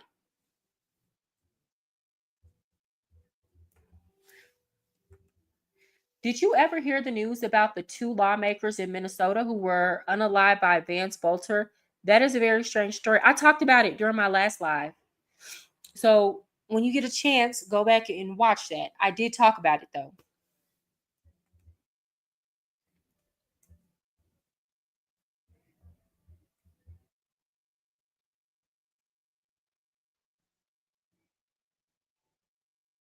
No, Jamal, do you think Trump is behind what's happening with Tyler Perry? It seems like Trump faction is wiping out Black elite. No, I don't think that at all. I think it's time for the fall of Hollywood. I think whoever put them in power is saying it's time to take the power back. We'll talk about that. And no, I don't think Trump has anything to do about that, I don't think he cares. I mean, this all started during the Biden administration. Y'all have to remember the FBI investigation into P. Diddy started during the Biden administration. And they raided his house during the Biden administration. I don't think Joe Biden had anything to do with it. I just think it's their time. But no, I don't think Trump is specifically targeting Black elites at all. I don't think he thinks about them. I don't think he cares about them.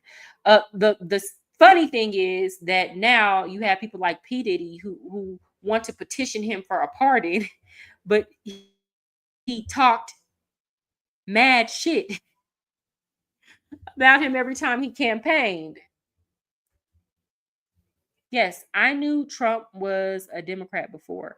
Yeah, I don't think it has. I just think it's his time to fall. And I don't necessarily think that this is just like a Black elite thing, because again, we don't talk about, I think because again, for those of y'all who are new to my channel, majority of my audience, because I've talked so much about like Black popular culture, and I mean that is my culture.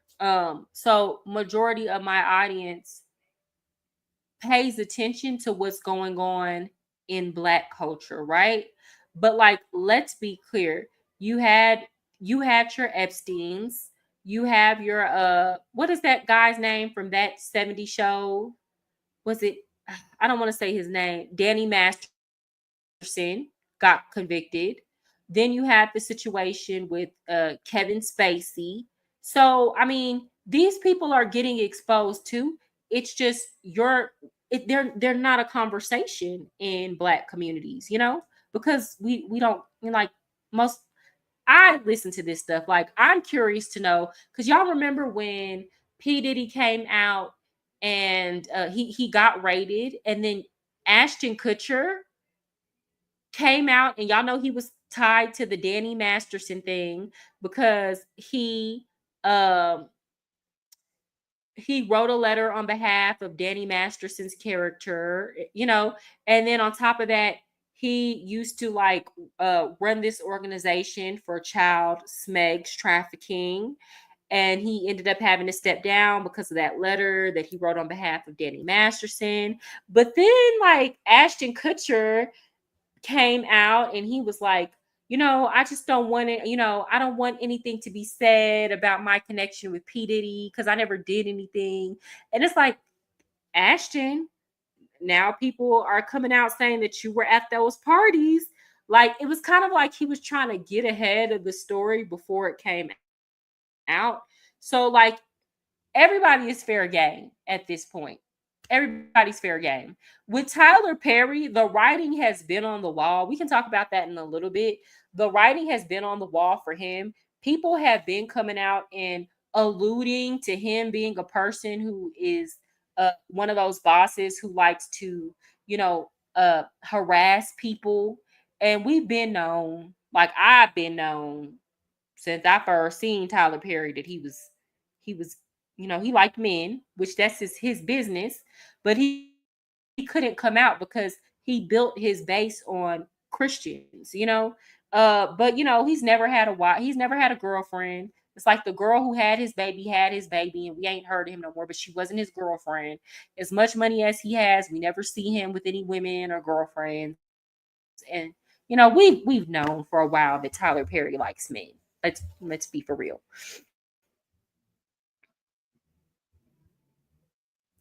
Summit. I want you to take a listen to exactly how he put it. I think it's time for a deal, and we'll see what happens. But sometimes they have to fight it out. But we're going to see what happens. I think there's a good chance there'll be a deal.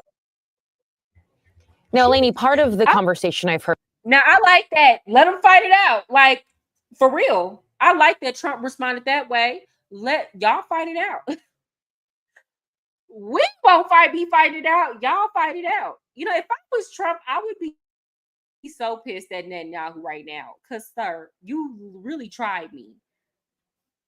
Just to go further than what the president said there, is that behind closed doors, he still specifically believes that there is a chance as well to have the Iranians stay at the negotiating table to work out with the United States a potential nuclear deal. Now, of course, there are questions of whether or not that is still viable given what is going on in the Middle East right now. But that is what the Trump administration believes could be a potential off-ramp to all of this. And I think, I mean, if I was Trump, my conversation would be, y'all are going to have to make a deal, especially to Israel. You're going to have to make a deal because I'm not paying for this. We're not paying for this.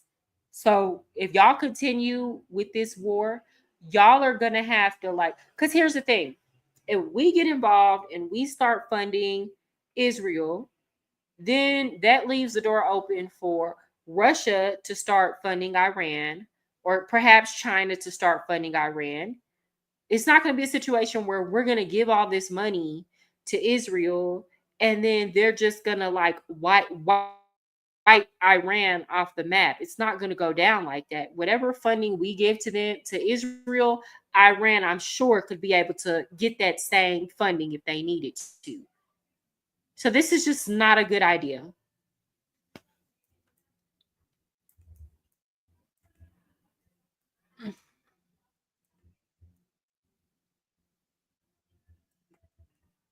One second.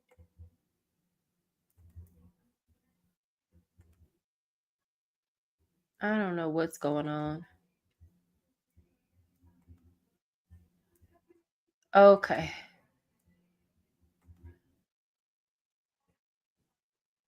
Okay, guys. I'm sorry. My service is tripping. Okay, let's go to Fox and see what they're talking about.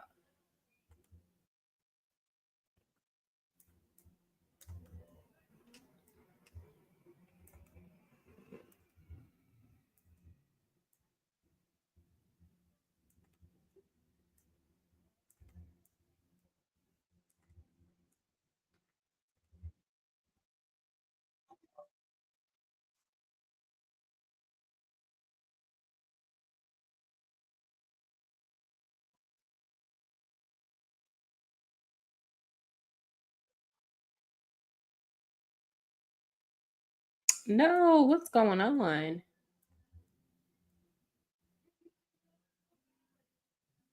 Y'all, my service is starting to act up. Give me a second.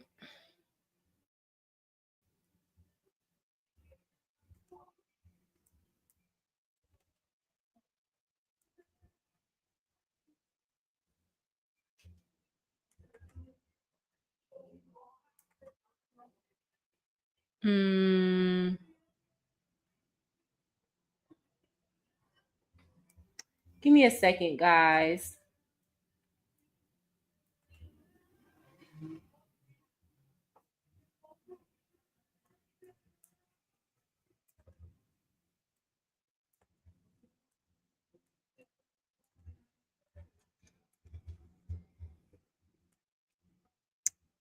Okay, I'm gonna share this again.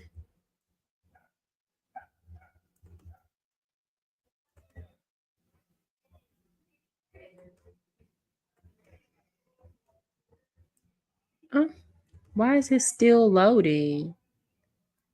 Okay, give me a second.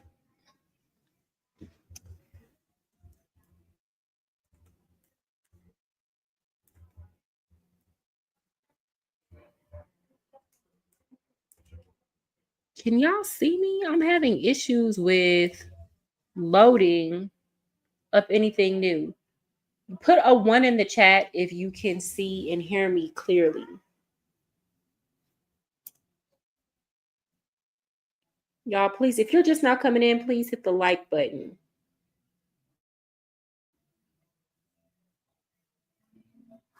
Put a 1 in the chat if you can see and hear me clearly, please. Okay, let's see. Give me a second.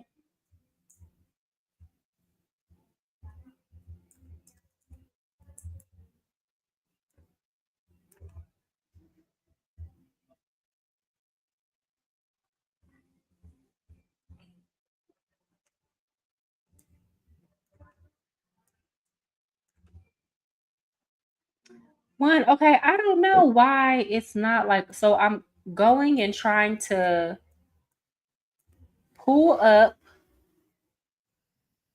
Okay, I'm not even going to worry about it. I was trying to pull up Fox News, but for whatever, Vanilla Pie, what is 7? What is that?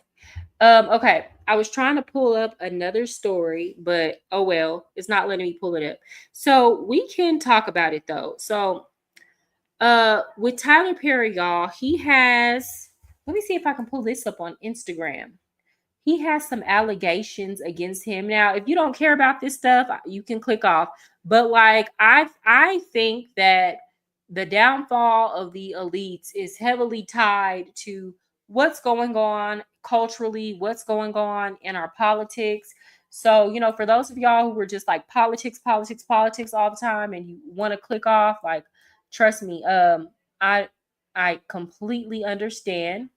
But for those of y'all who care to hear about this story and something a little bit lighter, for those of y'all who do not know who Tyler Perry is, I will show y'all him. He did the Medea series.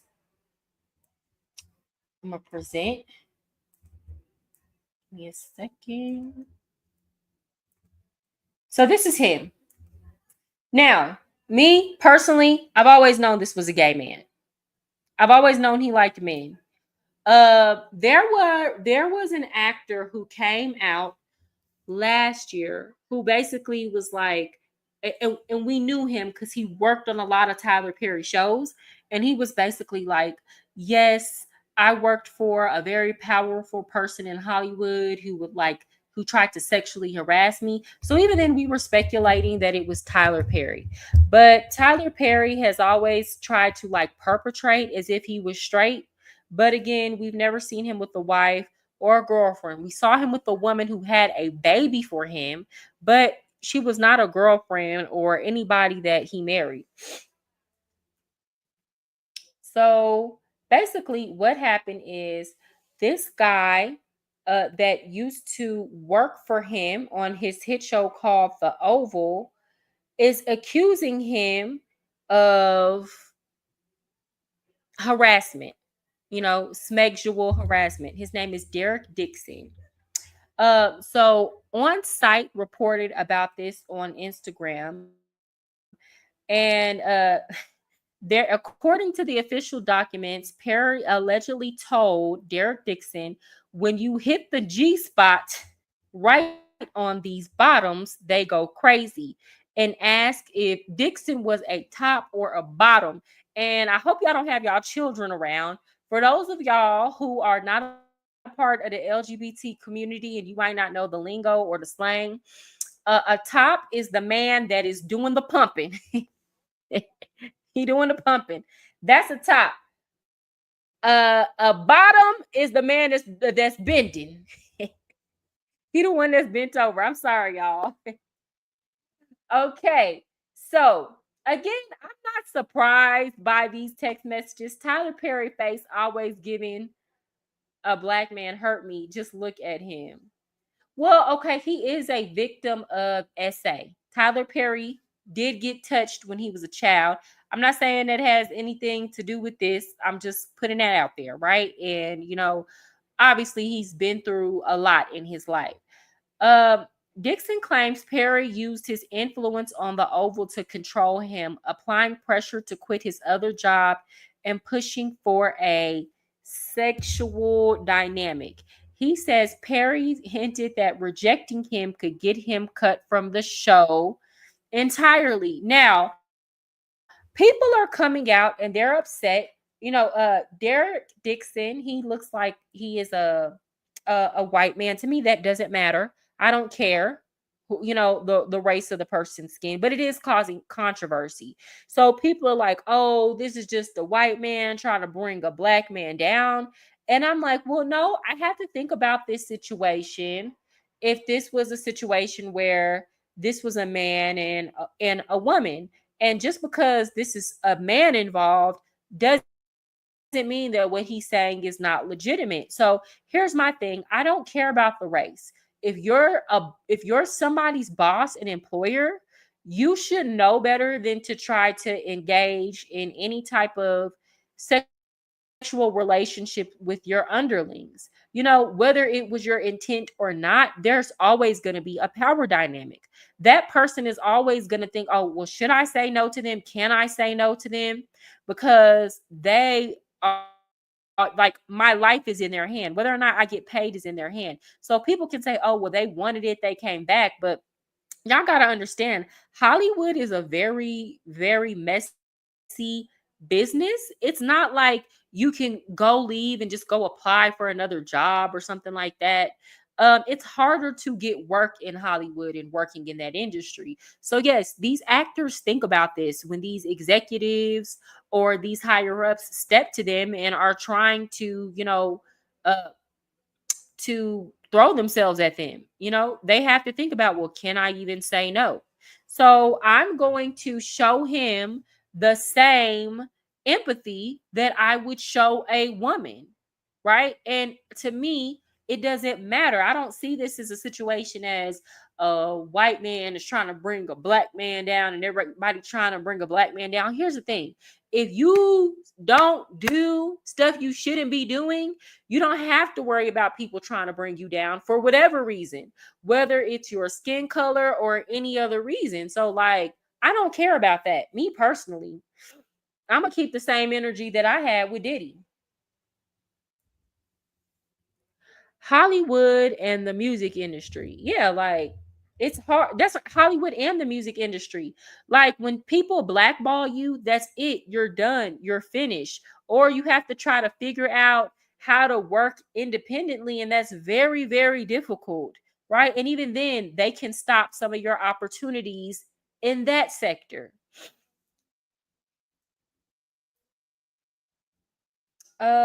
He said, okay, hold on. Perry allegedly said he gives and gets nothing in return, implying that Dixon owed him sex. Well, here's the thing. Nobody told you to keep giving. If you gave somebody an opportunity, it should be because you think that they're talented, right? Not because you want some sex from them. No. This is the transaction. They act in your movies and you cut them a check. That should be the extent to the transaction. All this extra stuff is because you're trying to be manipulative and force somebody into a situation.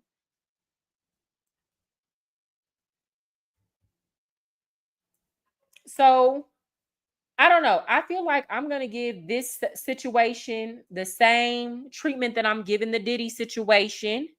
And I feel like, we'll let it play out in court. But whether or not, like, let's take out the criminal liability here or the civil liability. Tyler Perry, if he is making sexual advances toward his cast members, he is wrong. Period. Hollywood, as well as Black Hollywood, and Allen's Tyler Perry was a kingpin in both. Yeah, I don't know. Okay, guys. With that said, I am. Oh, hold on. I feel like I had something else I wanted to share with y'all. Give me a minute. A minute. Oh, this is going back to the MAGA Civil War. Benny Johnson posted this. If you don't follow Benny Johnson on Instagram, you should. I like it. He reposted this. Matt Walsh posted this on Twitter. Anyone who claims that the majority of conservative voters want the United States to fight a regime change war in the Middle East is insane or lying. That's absolutely not the majority of us. That is a very small faction. You might as well claim that the majority want open borders and carbon taxes. Just total lunacy. The exact opposite of the reality. Did y'all see what Tucker Carlson said? I want to bring that up. We've talked about Tyler Perry. I mean, there's not much to talk about really in that regard. We'll see how that plays out. Um,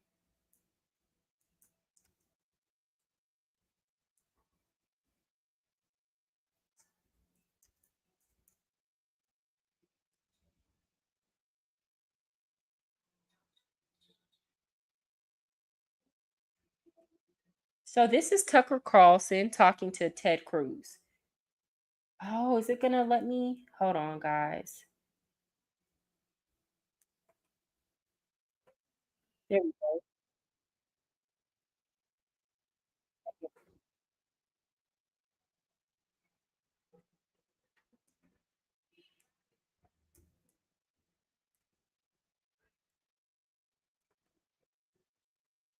in Iran as distinct just from taking. Give me a second.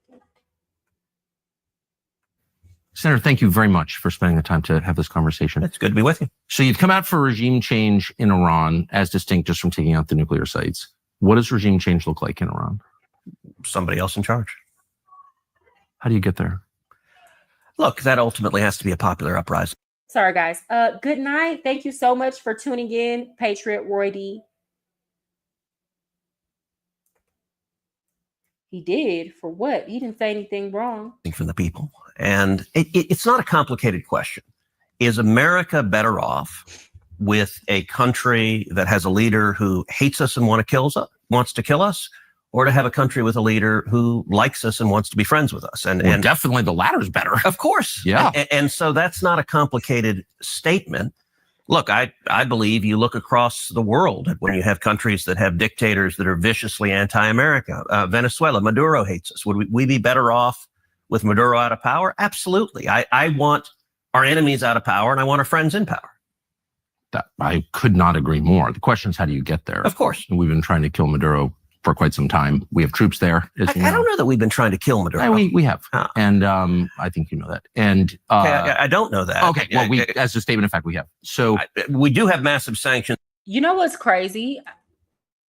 This is just a little side note. So I've met not plenty, but I met a couple people here in Latin America who will talk shit about the United States and say that we're power hungry and we think we're superior to everybody else.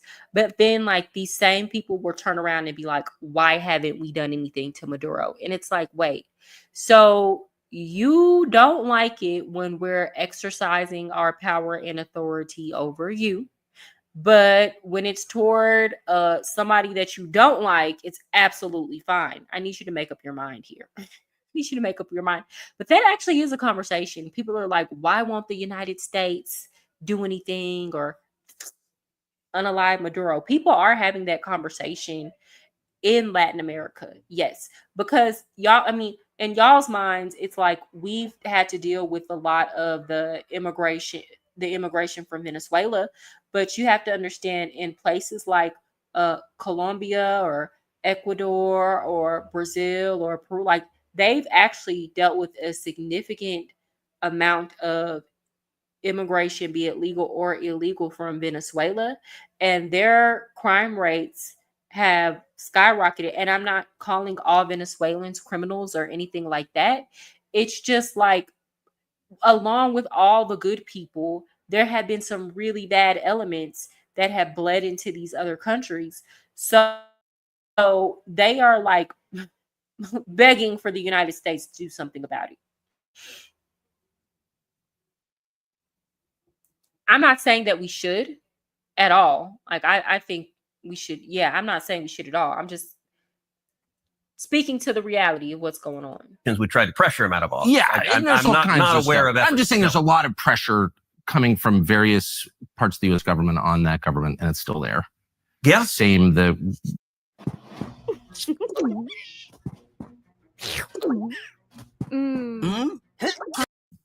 Country of your ancestors, Cuba, 1959, we've been working on that. Hasn't worked. So it's, I think we both agree it's hard to do. It absolutely is hard. And look, I think you're reasonable to ask, how do we produce that? And I think there's a distinction between what your objective is and the means to get it. There are all sorts of things I would say we would be better off. We'd be better off in China without Xi there. Should we invade China and topple Xi? Of course not. Better off with no national debt. Well, there are lots of things. Well, let's be clear. We can't. We can't. But it's good to say, all right, what are our objectives? Right. And so with the Ayatollah in Iran, saying you're for regime change, I don't view as complicated. I mean, the guy literally leads mobs chanting death to America. Mm-hmm. So that's not good. Definitely not good. But the reason I think it's important to get a little more detailed about how that might happen is because there's military action in progress, which we're supporting. And the president has said clearly, including last night, that he is focused on eliminating the capacity of the Iranian government to produce nuclear weapons.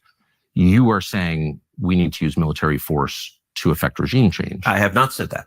Oh, I must have. No, misread what you I've said. not said that once. Okay. I don't think we need to use military force to do regime change. I said I support it. I would like to see it happen. You asked. Well, that's the that's the only way. I mean, the only way that you can affect regime change is through military support, military coups, or you like do huge propaganda campaigns and infiltrate their media and figure out a way to sway their people against them, or sanctions, right? But even sanctions that involves a certain degree, like if it's something to where you starve the people out or they can't get medicine, that involves a certain degree of violence. So like when you bring up regime change, to a degree, you are like, you don't have to say that you encourage violence in these situations or that you support it. That's what comes with it. Like to effectively do regime change, like like that's it's a package deal, boo. So like he's trying to say the quiet part out loud without saying it, and like not take responsibility for it. But okay, I digress. Asked me how should it happen? A popular uprising. What I've advocated for. What is let's the step back a uprising? Okay. You and I, we've known each other a long time. I would say we agree on about 80% of the things on Earth. For sure. And there are a lot of things, and we can get into the nitty-gritty of foreign policy as much as you want. There are a lot of things on which you and I agree, not just a little bit, but violently. I totally agree. I was rooting for you in your last campaign, for sure. Well, thank you. Look, you have been heroic on the border. You've been one of the clearest and best voices in the whole country on securing the border and on the absolute crisis we're facing. And in Texas, I see it in. Let me address these comments. Hey, J1. Yeah, I did. Thanks to LV Nation. Shout out to them. They like came through and like flooded like that. People on Lou Valentino's channel came, like he like featured me, like he put me on his channel and they just came and subscribed. So I really appreciate that support. Jarvis Streamer, I think he came from Lou's channel, right, Jarvis? He says, I am tired of most of the people in Congress. All they do is talk, but don't produce much results. There is only a handful worth supporting. Yeah, that's true. Jamal, you were saying you hate Ted Cruz, and like I can understand that to a degree, but you know, I'm from Texas, and like honestly and truly, I hate to say it this way, but like ever since the scamdemic, I feel like that is another reason why I flipped and became more conservative, because after that, I was like anybody but a Democrat, because like the people that they were like trying to run in Congress or our state legislature, or even for like at one point they like Beto O'Rourke. Are you serious? But like it scared me so much, and I would like have Ted Cruz over any of these people that the left was trying to run. And the reason why is because our governor, Greg Abbott, you know, a lot of people in Texas don't like him. A lot of women don't like him because of the, you know, Texas has an abortion ban. You can't get an abortion in Texas. And though I personally don't agree with that, I feel like they stepped in and covered us during the demic. Because a lot of people were trying to force these vaccinations, and you know, Greg Abbott and the Republicans stepped in and stopped a lot of that from happening. So while y'all were having like in blue states, we're having these mass shutdowns for months and months and having to show inoculation cards and things like that. That wasn't going on in Texas, you know? So that actually helped me switch to the other side, because I was like, for the longest I've disliked these people, but they were my saving grace during the demic, you know? And I'm not going to deny that. Another reason why our state didn't look as bad as New York country. You see, Texas, I'm a Texan. We think Texas is a country still. we feel like we're a country within the United States. Like when people here ask me, like, where are you from? I'm in Colombia, y'all. When they ask me where are you from, I be like, I'm from Texas. And they be like, oh, okay, yeah. And they're like, is that in the United States? Oh, yeah, it's in the United States. Uh, yes, I watched Lou on LB Nation, but you came up in my YouTube feed, and so I clicked on you after seeing the title on the video. Oh, so you didn't even see me on his channel. I was like suggested to you. That's great. No, you need to put a check on right wing overreaching, but you need a real left, and we don't have it. Those are just bureaucrats and shills. I mean, like, I don't agree with everything the right does, but it's kind of like uh I'm just so traumatized by the left. Does that make sense? But I will call anybody out on their BS. But I am so traumatized by the left. J1, yeah, Texas is the best. Yeah, our governor is a straight. People don't like him. You know, they try to make jokes. They try to call him Governor Hot Wheels. But it's like, okay, that man in the wheelchair is far more resilient and shows far more strength and guts than people who were out here walking with the capability of both of their legs, you know. And again, I don't agree with all of his policies, but I will say that, you know, during the Biden Harris administration, he was our saving grace. Whether people want to admit that or not, they thought that he was going to let them overrun our country with illegal immigrants. You know, we could have been that apartment complex. We could have had several of those in Aurora, but Greg Abbott was like, you know what? Since y'all think this is a big deal, and y'all want to be sanctuary cities, we're going to ship them to y'all, and then y'all can deal with it, right? So he really put a covering and protection over the people. Did we still deal with it to a certain degree? Yes, but it wasn't as bad as it would have been, right? And then finally, like towards the end, where he was like, well, you know what? And he defied federal authority. He was like, I have the right to protect the borders of my state. And they went down there and started putting up barbed wire and stuff. You gotta love a Greg Abbott. I'm sorry. I don't think there's a better governor in the entire United States. Greg Abbott is a big stepper. Let's be clear. He's a real big stepper. I don't care what nobody says. Can y'all think of any better governor in the United States? Think of one. Like, bring up a name. I don't think so. I'm from Illinois. Okay, what part? So you live is Illinois is a swing state, right? Ew, Greg Abbott, give me Wendy Davis. Because I'm trying to think of what she would have done during the demic, and a lot more people would have definitely been forced into getting those inoculations, or we would have had shut down. What people don't understand is our economy in Texas is doing a lot better than the economies of these blue states right now. Yes, there were people who had to shut down their businesses because of the demic and things just kind of slowing up and the economy getting bad. But like it wasn't as bad as in these blue states where people were like losing their businesses left and right. We were open for business. So I'm speaking about this as somebody who actually had to like live in this state, and I think in a democratic in an alternative reality where a Democrat would have been the governor of Texas, the whole United States would actually look different. Trump probably wouldn't have been the president, because then they would have been letting the illegal immigrants stay in Texas, and the rest of the country wouldn't have had to deal with the problem to even decide to do something about it. I am from Illinois, so the left has been traumatizing me for years. The last few years have tested my patience and blood pressure. Now, I saw those people, those residents in Illinois, in those town hall meetings getting on y'all mayor. I think I saw a video where the lady was like, Tom Homan, come get this.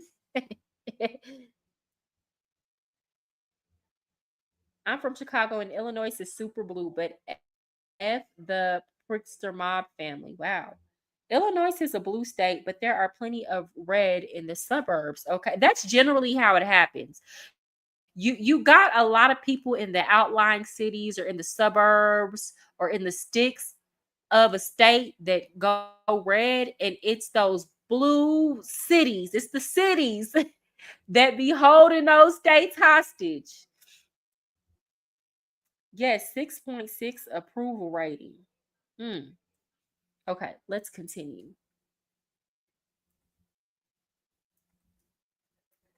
Live it every day. In COVID, in fact, you may recall in the middle of the COVID lockdown, I was out walking my dog when the whole world was shut down and we were living in lunatic times. And I called you and said, Tucker, your nightly monologues are the single best thing on television. Like I watch them like an injection of crack. Okay, I'm mixing my metaphor because you don't inject crack, but not crack. But you get what I'm saying. Try. No, I mean, you were standing up and speaking like, what the hell are we doing, in a way that we desperately, desperately needed. And so whether it's securing the border, whether it's the insanity of COVID lockdowns and the vaccine mandates, whether it is the Second Amendment or the First Amendment, you and I agree on a ton of stuff. The 20% where we disagree, I do think is meaningful. And it's mostly in the foreign policy space. And what I would say, if you'll allow me to get a little theoretical, and then I'm happy to get specific. Yeah. Work today is broken. We're all working in too many disconnected apps, and it's killing team productivity. For a long time, people had perceived two different poles of Republican foreign policy. Mm-hmm. There have been interventionists, and those have been people like John McCain and Lindsey Graham, George W. Bush. And there have been isolationists. And the most prominent of those have been Ron Paul and Rand Paul, and there are others. And people love me some Ron and Rand Paul. Okay. If Rand Paul ran for president, what if, hear me out, what if in 2028, during the primaries, you get J.D. Vance and Rand Paul?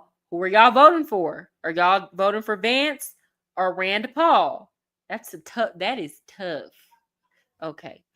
Perceive those are the two choices. You got to be one or the other. I've always thought both were wrong. I don't agree with either one. The way I view my own foreign policy. I'm with you, by the way, for whatever it's worth. Yeah. I agree with you. Okay, good. I don't know who set up that binary, but there are lots of choices, actually. I mean, people sort of naturally fall into, I think they want to classify people, and they're like, okay, you're one or the other, and you got to be all or nothing. And the interventionists, it seems, have never seen a country they didn't want to invade, and that doesn't make any sense to me. And the isolationists, I think, don't take the threats to America seriously, and I think that's naive, and it doesn't work. And so my view, I consider myself a third point on the triangle. And what I describe that as is that I am a non-interventionist hawk, which sounds a little weird, but what do I mean by that? Non-interventionist. I mean the central touch point for U.S. foreign policy and for any question of military intervention should be the vital national security interest of the United States. How does this make America safer? How does this protect Americans? If it does, we should be strong. And actually, another way of conceiving what I'm saying, I'm speaking theoretically, but Reagan referred to it as peace through strength. And actually, I think Donald Trump's foreign policy is very much what I'm describing, a non-interventionist hawk, where he understands that, and I think this is historically true, the best way to avoid war is being strong. That weakness and isolationism, I think, encourages war.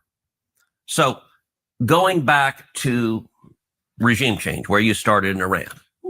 So just to make, I don't think I disagree with anything you've said. So we may not be that far apart, really, because you said that the single criterion for making decisions about America's foreign policy is America's national interest. Yes.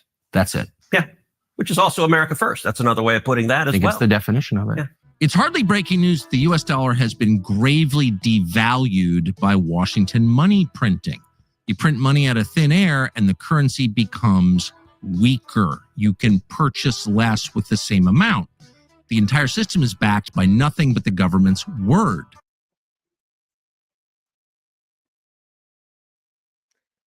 He said, JD Vance for sure. What has Rand Paul done? He's got on Fauci, but nothing happened with that. Well, in all fairness, and this is not like to talk shit about JD Vance at all, but like without Donald Trump giving him the opportunity, we would be saying the same thing. I mean, it's kind of hard to get things done in Congress. Let's be clear. I would like to see it. I would like to see it though.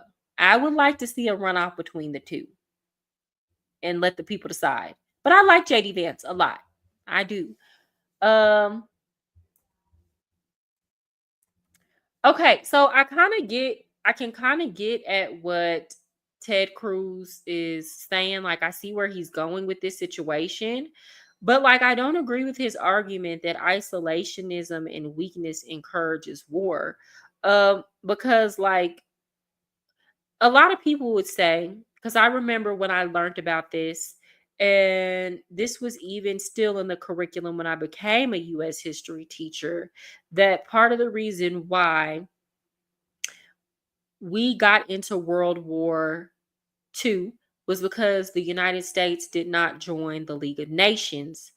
And the American people wanted a more isolationist policy after that. But I would disagree with that. I mean, I think there are other factors. For example, the crippling sanctions that we put on and the debt liability that we put on Germany were more of a factor of them getting behind Hitler than us not joining the League of Nations. Because let's say we joined the League of Nations, but they still kept that, like, we still had those same policies towards Germany.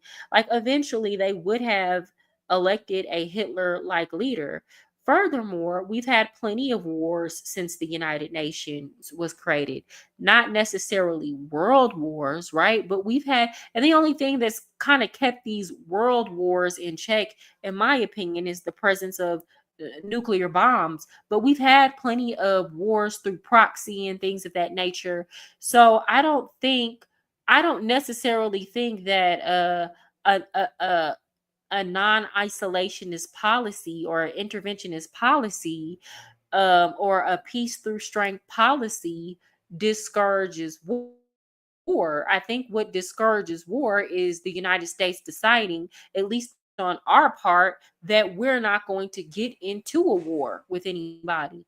Now, other countries, we can't stop people from deciding that they want to go to war with each other. We can try to like diplomatically negotiate, but that's not the same thing as saying that we're going to get involved in a war. Do y'all understand what I'm trying to say there? Hey, J1. Rand Paul has run before. What about Rubio? I honestly and truly, I don't really see it for your boy, but I was actually very surprised that Trump put Marco Rubio in his administration, and he's doing a good job to his credit. But like he's doing the job that he's doing, I think, in part because Trump kind of has the reins on him. But when I think Marco Rubio, I think establishment. I'm a recovering philosophical liberal interventionist. Both are good. I think JD Vance has been a good presence when visiting other countries. I like him on that. Like, I like that he is firm in his stance. He knows what he's talking about, and he doesn't mind calling people out. I have been impressed with Rubio. He is a good debater, speaker, and intelligent. I mean, yeah, like he is very intelligent, but like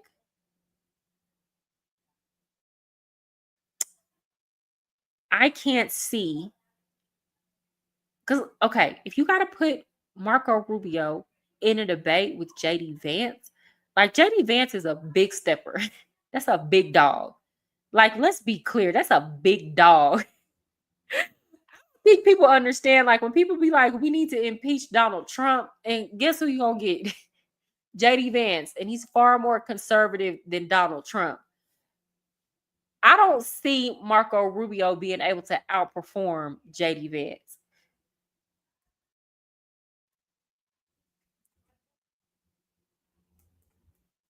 What is that worth? People around the world are beginning to ask. So one of the results of this is that a lot of Kerry in particular, I pressed, and he would say, well, we need to defend international norms. What the hell's an international norm? I don't know what it is, but I'm not interested in putting U.S. servicemen and women in harm's way to defend one. Amen. So I opposed the Syria attack and opposed it vocally. And it was interesting. Rand and I agreed. Rand's a friend of mine, but we agreed with that position for different reasons. What I was asking is I think the question we should ask, how does this make America safer? The Obama administration couldn't give me an answer, so I opposed it. I think Iran is very different. Let me ask what you think of how Syria wound up, because Bashar al-Assad now lives in Moscow. Yeah. He was taken out by our allies, and he's been replaced by a radical Islamist who was affiliated with ISIS. So is that a win or no? Unclear. Look, Syria's a mess, so I've consistently opposed. But we had a secular leader in a religious and ethnically diverse country. Now we have a religious extremist, Islamic religious extremist, who's overseen the purge of Christians and Alawites. Is that better? That doesn't seem like a win. One of the things you said is you said he was taken out by our allies. I don't think that's right. Israel didn't take Assad out. What happened, and I'll tell you. What about Turkey? Turkey didn't take him out. So it was interesting. I had a long... How did Assad get kicked out? Yeah. When Netanyahu was in D.C. a couple of months ago, he and I sat down for a couple of hours. He's a good friend of mine. And we talked actually about Syria. He made an interesting point that I've not heard anywhere else, in that he said he believes what toppled Assad was when Israel took out Nasrallah. Nasrallah was the head of Hezbollah, and they took him out. And he made an interesting point. He said it's fascinating how a charismatic leader, and Bibi said, look, Nasrallah was a very effective terrorist leader. And when they took him out, that power base was supporting Assad. And that ultimately, in Bibi's analysis, removed the support from Assad and toppled him. But they weren't trying to take out Assad. My view now, I don't know. So you don't think that, and I don't, it is very confusing, and I don't know that anyone really knows all the details, but you don't think that Israel or Turkey, or NATO ally Turkey, played any role in toppling Assad? I don't know. I don't know that they did. Look, my understanding of that, they clearly took out. I hate conversations like this because Tucker Carlson really wants to tell Ted Cruz, you are so full of shit. And you can tell, right? But he has to be respectful. Nasrallah and Hezbollah, they've decimated Hezbollah, but Hezbollah was waging war on them. So decimating Hezbollah was very good for Israel and very good for America, too. I mean, Hezbollah hated us.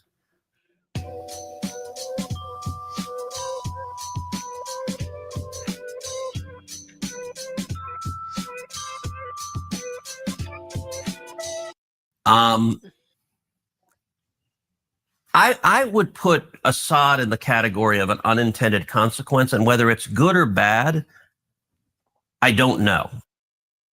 Well, that's the problem with regime change wars. And this is life in general. You have your plans, and then there's the reality of what actually happens. So y'all can sit in these rooms, talk about things, strategize, map things out. You can decide what you want to do for a country, but sometimes what you think it's supposed to be doesn't ultimately play out that way. And sometimes it's better to deal with the devil you know.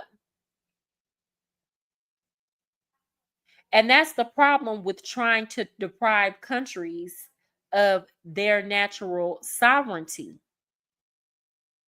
We ultimately, no country should be, even if you don't like the leader, okay, well, that is the person that the people chose. And if we are going to be a nation that believes in democracy, right, it can't be democracy for Americans, but not for the rest of the world when we feel like it doesn't suit us. No, give the people an opportunity to decide. Or deal with the unintended consequences of your actions when you come in and try to do these regime changes. And to me, that also puts Americans in a situation where we're not going to be safe because people remember when you do stuff like this to them. So then it becomes a situation where you have the average people in these countries who are like, we hate Americans. So what happens when you as an American try to travel abroad? Well, you have to deal with those attitudes and sentiments towards you. You have to deal with danger when you're traveling abroad because people think that like our everybody in our country is like rich and like we siphon all the resources from people. So then you have to deal with people crime when you travel. It's a lot that comes with that, is what I'm trying to say. Right. And then not just that, that motivates people to commit terrorism against us. I think time will tell. For the United States. Yeah, for the United States. I think time will tell the new leadership there. You're right to be concerned. Let me step back and let's talk regime change generally. I mentioned Syria. I also oppose the Iraq War. I think the Iraq War was a serious mistake. And we have a pattern, and going back to this binary of the interventionist and the isolationist. The interventionists advocate over and over again, there's a bad guy, there's a dictator who's doing bad things to his people, and they say, let's go topple him. And you have dictators in the Middle East who are killing radical Islamic terrorists. We come in and topple them. The radical Islamic terrorists take over, and they start killing Americans. In my view, how the heck does that help us? Like, Saddam Hussein was a horrible human being. He murdered and tortured people. Unequivocally bad guy. But it got much worse after we toppled him. And you ended up having ISIS rise up. I mean, that was the cause of ISIS, was toppling Saddam Hussein. Same thing in Libya. You had Gaddafi, another horrible guy, that under Obama, we toppled him. And you ended up having radical Islamic warlords taking over. And so, it's the question I asked in Syria. Okay, well, what's the plan?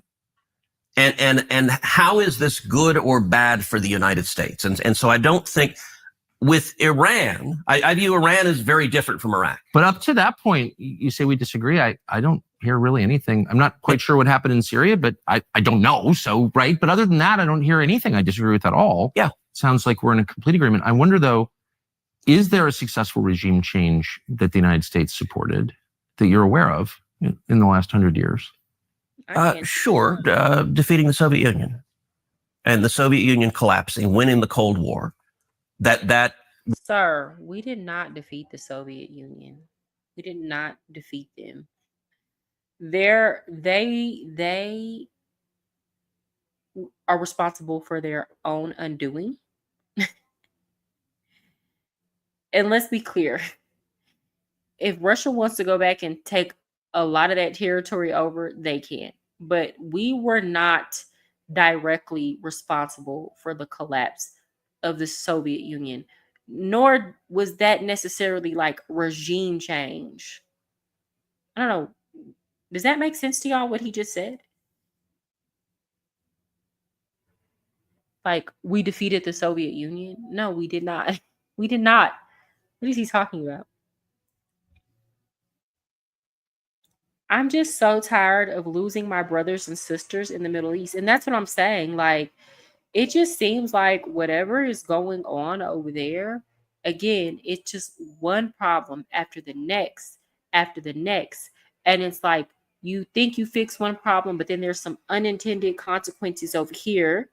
And then like American soldiers have to go over there and, give their lives. And like, we can't even justify it. We can't even say directly how it keeps us safer. Lies get told to pull us deeper and deeper into these wars. Even just like with the thing, well, if Iran gets a nuclear weapon, it's going to make the United States unsafe because they want to kill us. And it's like, okay, let's say Iran gets 10 nuclear weapons. It's like, bruh, that has nothing on the nuclear arsenal that we have. Like nothing. We could give Iran a head start and still they are no threat to us. America's economy is powered by war. And I think that's the real thing here. I think that's the real issue here. Was the most consequential step for U.S. national security interests of our lifetimes. Okay. And so you would classify that as a regime change that we affected? Absolutely. Okay. Look, you and I are in my office. We're sitting next to a painting of Reagan in front of the Brandenburg Gate. And up top are the words, "Tear down this wall," in German, in the style of the graffiti.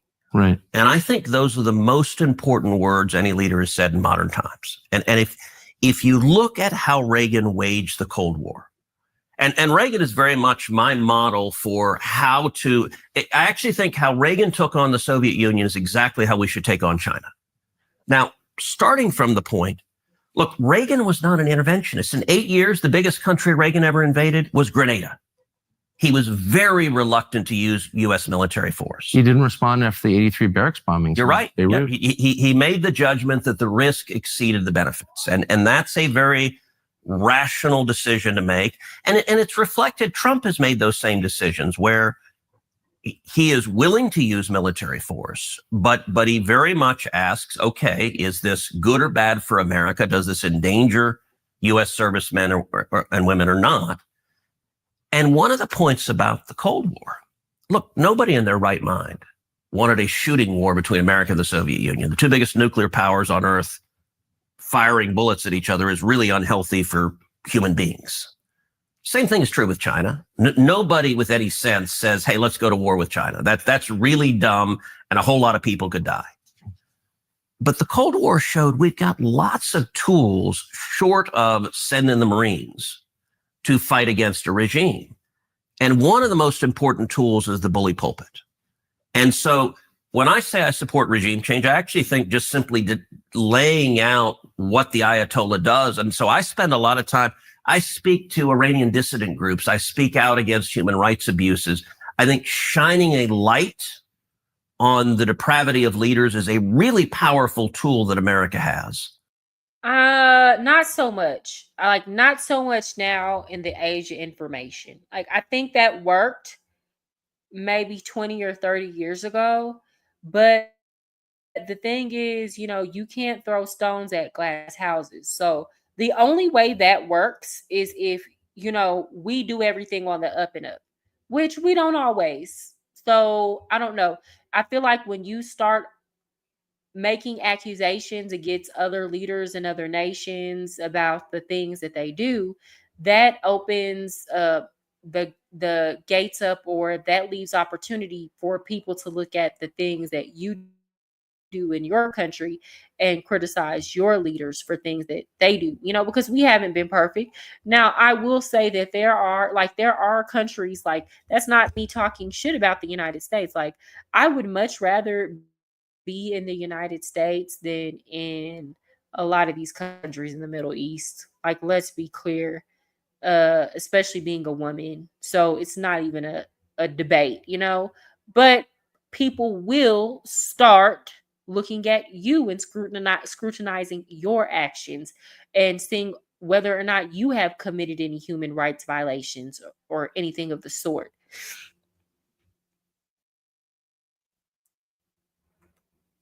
Hi, Joyce. Chloe. I hope I'm not saying this right. Chloe. I hope I said that right. I just got here, subscribed to you a couple nights ago. Oh, well, thank you for being here, Joyce. Right now, for those of y'all who don't know, we're kind of talking about the MAGA civil war, the disagreements that are going on the right about whether or not the United States should intervene in this conflict between Iran and Israel in a military way. That's what we're talking about here. I would honestly say that the Reagan years were the best years. It was the end of the Cold War. Okay, I didn't live during that time, so I can attest to it.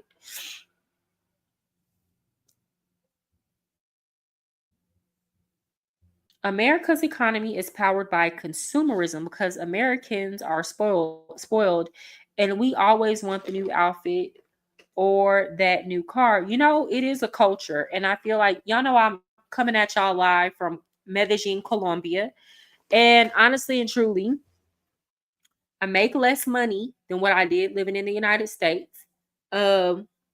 I don't work for a company in Colombia either, though. I work for a company in Asia, but I work online. And there's far less pressure to consume here. And not just that. And this is not to talk bad about Colombia, but I'm not a person that like, I don't want to get my packages delivered to my front door here. Let me just say that. And because of that, I have consumed a lot less. And it's crazy how I remember when I was in the United States, because of all the advertising, even the advertising here isn't as crazy as in the United States. But because of all the advertising, I didn't realize I had a shopping addiction. And like, I didn't realize how much I was ordering stuff off of Amazon and just how convenient it was and having it shipped to my apartment. Like, I spent so much money, like just consuming. And that is what was so brilliant about Trump's tariffs, because he understood, like, even placing those tariffs on China, and then China's like, well, we're going to place, you know, these high tariffs on y'all. And it's like, yeah, that's fine. You can place tariffs on products that, you know, you import from us. But the fact of the matter is, like, we import way more from you. So it's going to hurt you before it hurts us, because like, we have a valuable consumer base. We're not like, the United States doesn't have a consumer base that can be replaced by any other country in the world. There's nobody that consumes the amount of things that we consume. Right? So he understood the value in the American consumerism, you know? I think I said it. One of the better than Clinton years, Reagan, yes, were kind of the cold and heartless.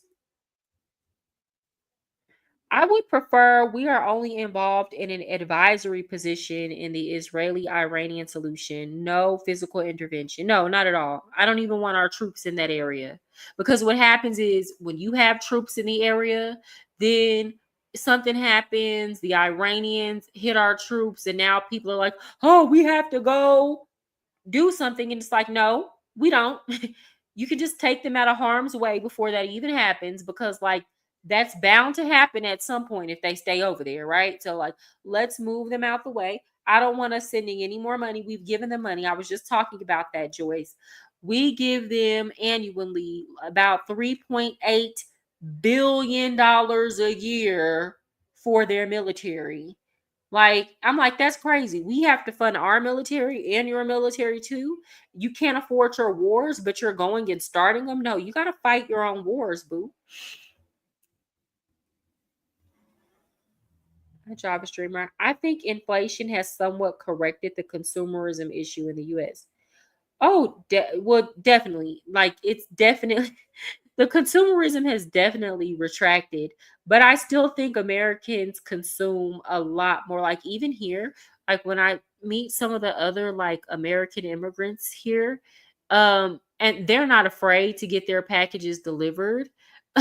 The only thing that stops them from overspending is that anytime you get a package worth more than $200 sent to Colombia, that you have to pay import taxes. So, but they still, compared to the average Colombian, American immigrants here spend way more money consuming than like average Colombians. Look at the way that American immigrants come over here and spend, and they're like, what the hell?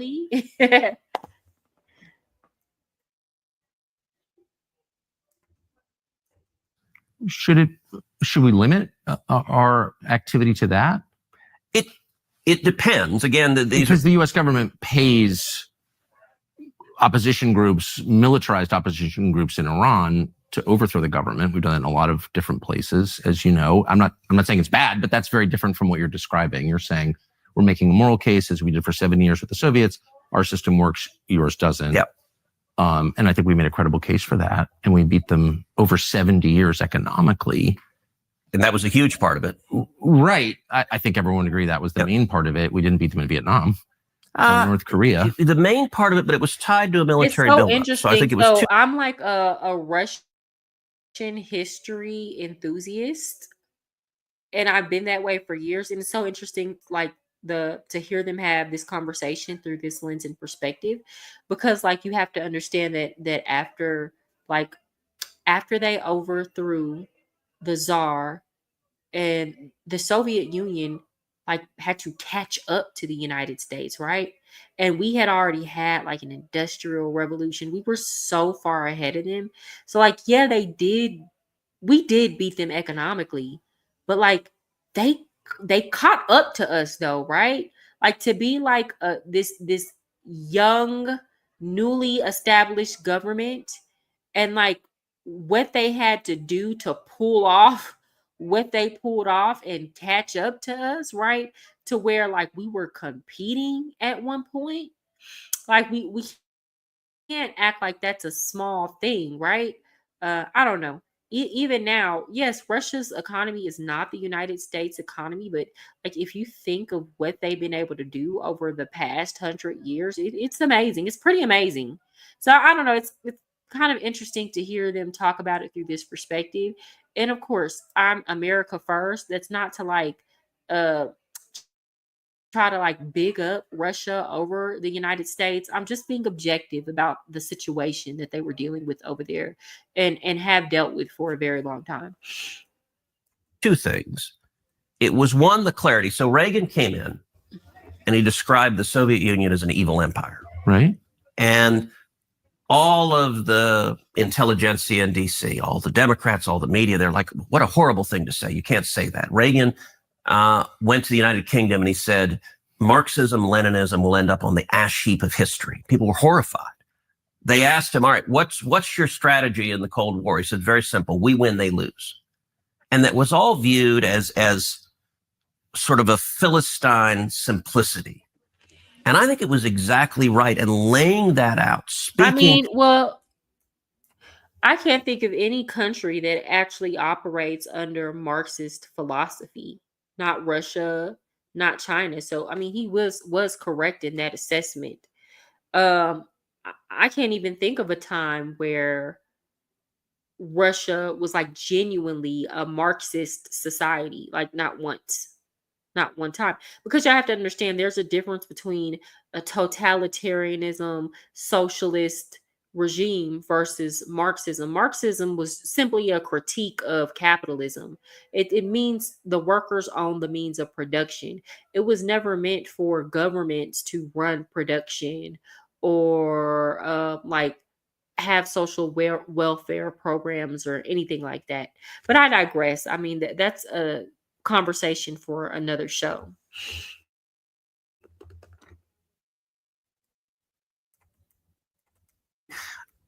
Do you know the backstory behind the Berlin Wall speech? Yeah, I do. Yes. You probably know Peter Robinson, who was the speechwriter. Yes. So 3 times the State Department deleted those words from that speech. And 3 times Reagan wrote it back. And the State Department argued, they said, Mr. President, you can't say this.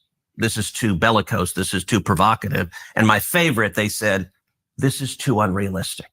The Berlin Wall will stand till the end of time. And Reagan said, look, this is the whole point of the speech. Hey, creators, do any of these comments look familiar? Yeah, same. But do any of these people actually follow? And less than 3 years after Reagan gave that speech, the Berlin Wall was torn to the ground. And it wasn't knocked down by American Army tanks. We didn't shoot missiles at it. It was shining truth and light that tore it down. It was also rebuilding the American military. It was what was then pejoratively called Star Wars, where the Soviet Union, their economy couldn't match our military buildup, and it bankrupted them. That's an example of peace through strength. I wonder, I mean, is there anybody who was alive in 1989 who wouldn't trade that America for the one we live in now? There's not one person, I don't think. Oh, sure. But I mean, just the basic metrics, debt, suicide rate, life expectancy. I wonder why after that victory, America didn't thrive in the way that we thought that it would, that I thought that it would. My family was involved in that. I mean, we were very focused on it in my house. Like, we won. And I wonder two things. Why didn't the United States kind of declare victory and make some sort of arrangement with Russia that allowed like mutual prosperity rather than continuing a Cold War? And second, I wonder why the United States didn't get a lot better. Like, why don't we have better infrastructure? Why don't we have fewer homeless? Why do we have all these drugs? Like, if we won, why does our country look like this? I walked across from Union Station this morning, as you do, I'm sure, every day. And all these people lying in the street and sleeping outside. It's like, what is that? We're sorry to say it, but this is not a very safe country. These non-governmental organizations, the military industrial complex, foreign governments are all siphoning money off the backs of the American people. And that's just the reality of the situation. Our money is being siphoned. Our wealth is being siphoned. First, you have the money being siphoned from the average America, and it's being, it's being the elites. They're the ones who are making the profit, or these corporation owners. And then on top of that, you have to pay taxes, and then your tax dollars are being sent overseas all the time for these endless wars, right? While they tell you they don't have money for things like healthcare, or they don't have money for things like, Medicare or Medicaid, or food stamps. And I know conservatives don't like these entitlement programs. And part of the reason why they don't like these entitlement programs is because people feel like, well, just let me keep my money. And I think a lot of people actually would not mind the entitlement programs if you could see some type of benefit from them, right? But that's another conversation for another day, because it's actually really complicated. But the fact of the matter is, what we spend in entitlement does not compare to what we spend overseas, or the foreign aid that we give, right? And then on top of that, you've had, especially over the past 4 years, people coming to our country, living in our country, and sending the money overseas. So and they built their wealth overseas, right? Or sending it to another country, or their country of origin. So like, we have the American wealth and prosperity is just being siphoned in so many different directions that it's hard for the average working class American to just get ahead, right? Because we're over consuming, but like, we're losing in terms of our wage, cost of living, in inflation ratio. Like, we're losing in terms of being able to save. We're losing in terms of our health. We're losing in terms of the availability of jobs, because you have so much competition for jobs now, so the average American is losing because the wealth is being siphoned off.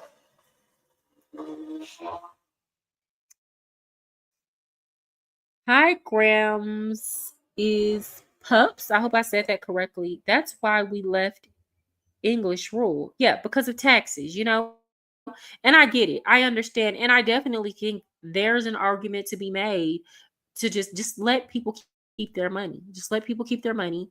Y'all are not appropriating the funds. Y'all are correctly. Y'all are mismanaging the funds anyway. Right? And we don't give the government all this money, then they don't have any money to wage endless wars. Because who are you going to get the money from? Exactly. I'm tired of financing problems in other countries, and also the elite in the US. Yeah. So the average American worker is bankrolling the rest of the world. So that's why we're not doing better. Walk through Oakland or Philadelphia. Yeah, good luck. So most people, when they think about this, want to carry a firearm, and a lot of us do.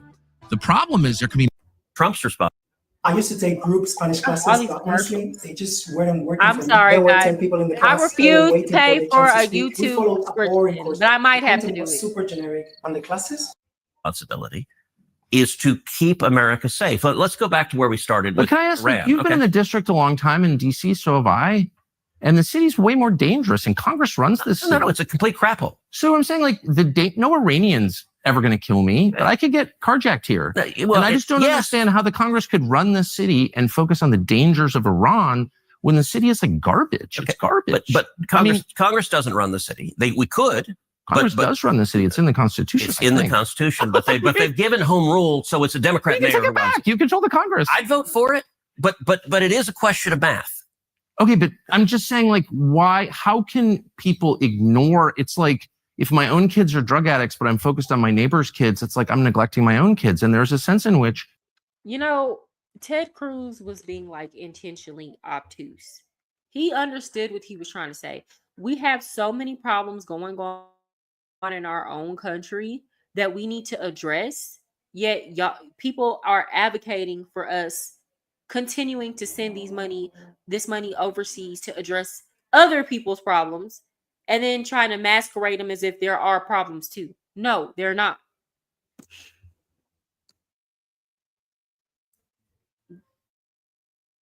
Sorry guys. I wish we could vote on big dollar expenditures via electronic referendum. I wish so too. I think this was probably like that's probably like one of the biggest flaws in our system or in our Constitution. I hate that Congress has unfettered control on how we spend our tax dollars. And some things, especially foreign aid, I feel like that's definitely something the American people should be able to directly vote on. But then it becomes a question of how do you secure the integrity of that vote? Because I honestly think that it would be a situation where they would try to trick us into thinking that we have a say, but they figure out some type of way to get these funds where they want them to go. And then y'all know there's a lot of money laundering that goes on. I don't have to go into all that. But Wall Street and corporate deregulation has caused many of these problems, money and politics as well. Yes, that's true. They have gone off the rails. Yeah, it's out of control, And I think what people didn't understand, especially with like the majority of the MAGA movement, that like America First wasn't like America first and we're going to use this to like justify wars because like America and protect America. No, America first means the American working class first. That's what it means. I think there's a disconnect with some people here.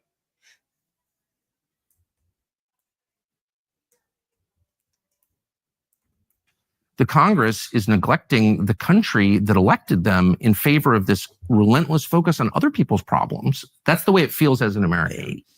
Look, there are lots of problems in America that we need to fix. Why is DC a pit? Because you have a mayor and a Democrat city council that won't let police officers arrest bad guys. And in every city you see across the country, whether it's New York, whether it's Chicago, whether it's LA, whether it's San Francisco, if you have Democrats, we see the LA riots where they won't let people be arrested. All right. Then why not work in regime change here? Why not use the bully pulpit? I do. What do you think I do every day? I never see a Republican senator stand up and say, I just walked to work this morning over people dying of drug ODs. We're going to shut this place down unless they fix it. They're mad about Putin. Like, what did Putin do to Washington? Nothing. Look, in terms of regime change, let's talk this week. The riots in LA. I've made very clear that the cause of those riots are Gavin Newsom and Karen Bass. And when you elect communists who hate America, who stop law enforcement from arresting criminals, you get what you get on the street. Amen. I agree. My in-laws are Californians, and they're wonderful people. That Heidi grew up on the Central Coast of California, and I remember I was texting with my mother-in-law, and I think I sent her a video of criminals going to a store and just looting in California. And her response, she said something like, "Well, this is really terrible. I wish we could. It's a shame we can't do anything about this." So yes, you can. Go in and arrest them, throw their butts in jail, put them in handcuffs, 100%. And it stops. Exactly. And so we know how to fix these things. And DC is I think DC voted like me being from Texas, I just could never understand that mentality. Like I could never think of like the stuff that I see going on in California, like people looting stores and like you could never get away with that kind of stuff in Texas. Like they will arrest you, they will put you in jail for a very long time, like even in Dallas. And you better be careful of what county you do this stuff in Texas, right? So yeah, California is just a very bizarre place to me. Remember, right, 92% Democrat. Democrat policies don't work, and they destroy every community that they are in charge of. Then why don't Republicans assert their constitutional authority over the city? Don't they control the Congress? This AI transforms a kid's photo into a personalized storybook parents will pay for. Here's how it works. Just go to the AI Design Agent section and click on Personalized Storybook. Yes, I'd be all for it. Who's against it? Susan Collins is really vocally against it. So on questions of home rule, so for example, let's take an issue you and I care a lot about, the COVID lockdowns. I had a couple of years ago in the middle of them. DC was proposing, the DC school district was proposing throwing out of school. In Texas, we have freedom of expression too. Like you can protest. In Texas, you can protest. You can like, you know, if you want to burn a flag, they can't arrest you. Like we have freedom of expression. You're just not about to go loot stores and burn cars and think that you're not going to jail in Texas. Are you serious? So we can protest. I've been to protest in Texas. You can protest. You can march. Looting a store, you're going to jail. Hitting police officers, you're going to jail for a long time. Preventing police officers from doing their job, you're going to jail with whoever they were trying to arrest. So like, we don't think we can just run amok in Texas. Texas is also a little bit different too, because, you know, when you act a fool in Texas, there's a very real risk of you losing your life. And it's not just act a fool with the police officers. If you act a fool with people just on the street, because most people in Texas have guns, that can be a really good crime deterrent. You know, like for example, people are far less likely to go, like, just say to rob houses in areas where they know all the people have guns. You know what I'm saying? Like they rather go rob in an area where the population is unarmed. Do we have crime in Texas like everywhere else? Sure, but like it's nothing like California.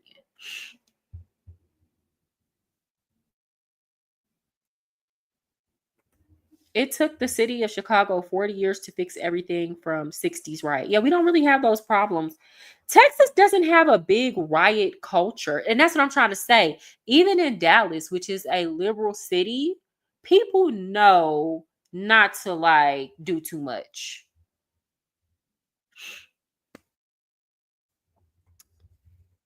It was pretty chaotic during those protests in California. Yeah, it was.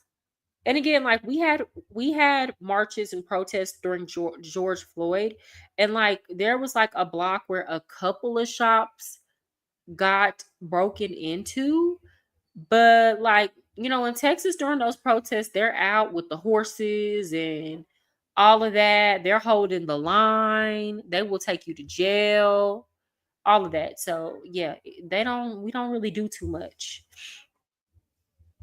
Hi, Mary the Contrary. I like your name. Ted is in DC to represent Texans. It's not his job to clean up DC. Well, yeah, that's facts. But I get what Tucker Carlson is saying. He's like, because yeah, like it's not his job to clean up DC, but it's definitely not his job to advocate for Israel either. And he seems to have no problem doing that. So yeah, I agree with you, Mary the Contrary. I want our representatives to represent our states, right? And represent the interest of our state. And like, I can tell you, most Texans don't care about what's going on between Israel and Iran. And we don't care to see our tax dollars go that way. So yeah. You know, we're very frugal in Texas. We don't even pay state. We don't have state taxes in Texas. We don't have state taxes.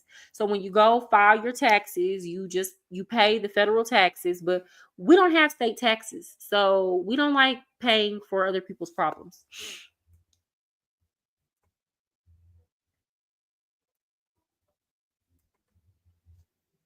Less than 1% of the US federal budget is allocated for foreign aid, but corporate welfare is like 4%. Well, I think the problem with that, and I'm not sure about those statistics, grants it's pups. I think the problem with that is that, like, you have to think about it like this. We see that we're sending like billions and billions overseas. Like I just talked about Israel. We send them what was it? In total it was like 3.8 billion every year, right? And then we're talking about making here at home, talking about making cuts to Social Security, talking about making cuts to Medicaid and things like that. And it's like, or not just that, people can't even drive down roads without hitting potholes. So it's like any dollar at this point spent overseas, the people are going to be pissed off about.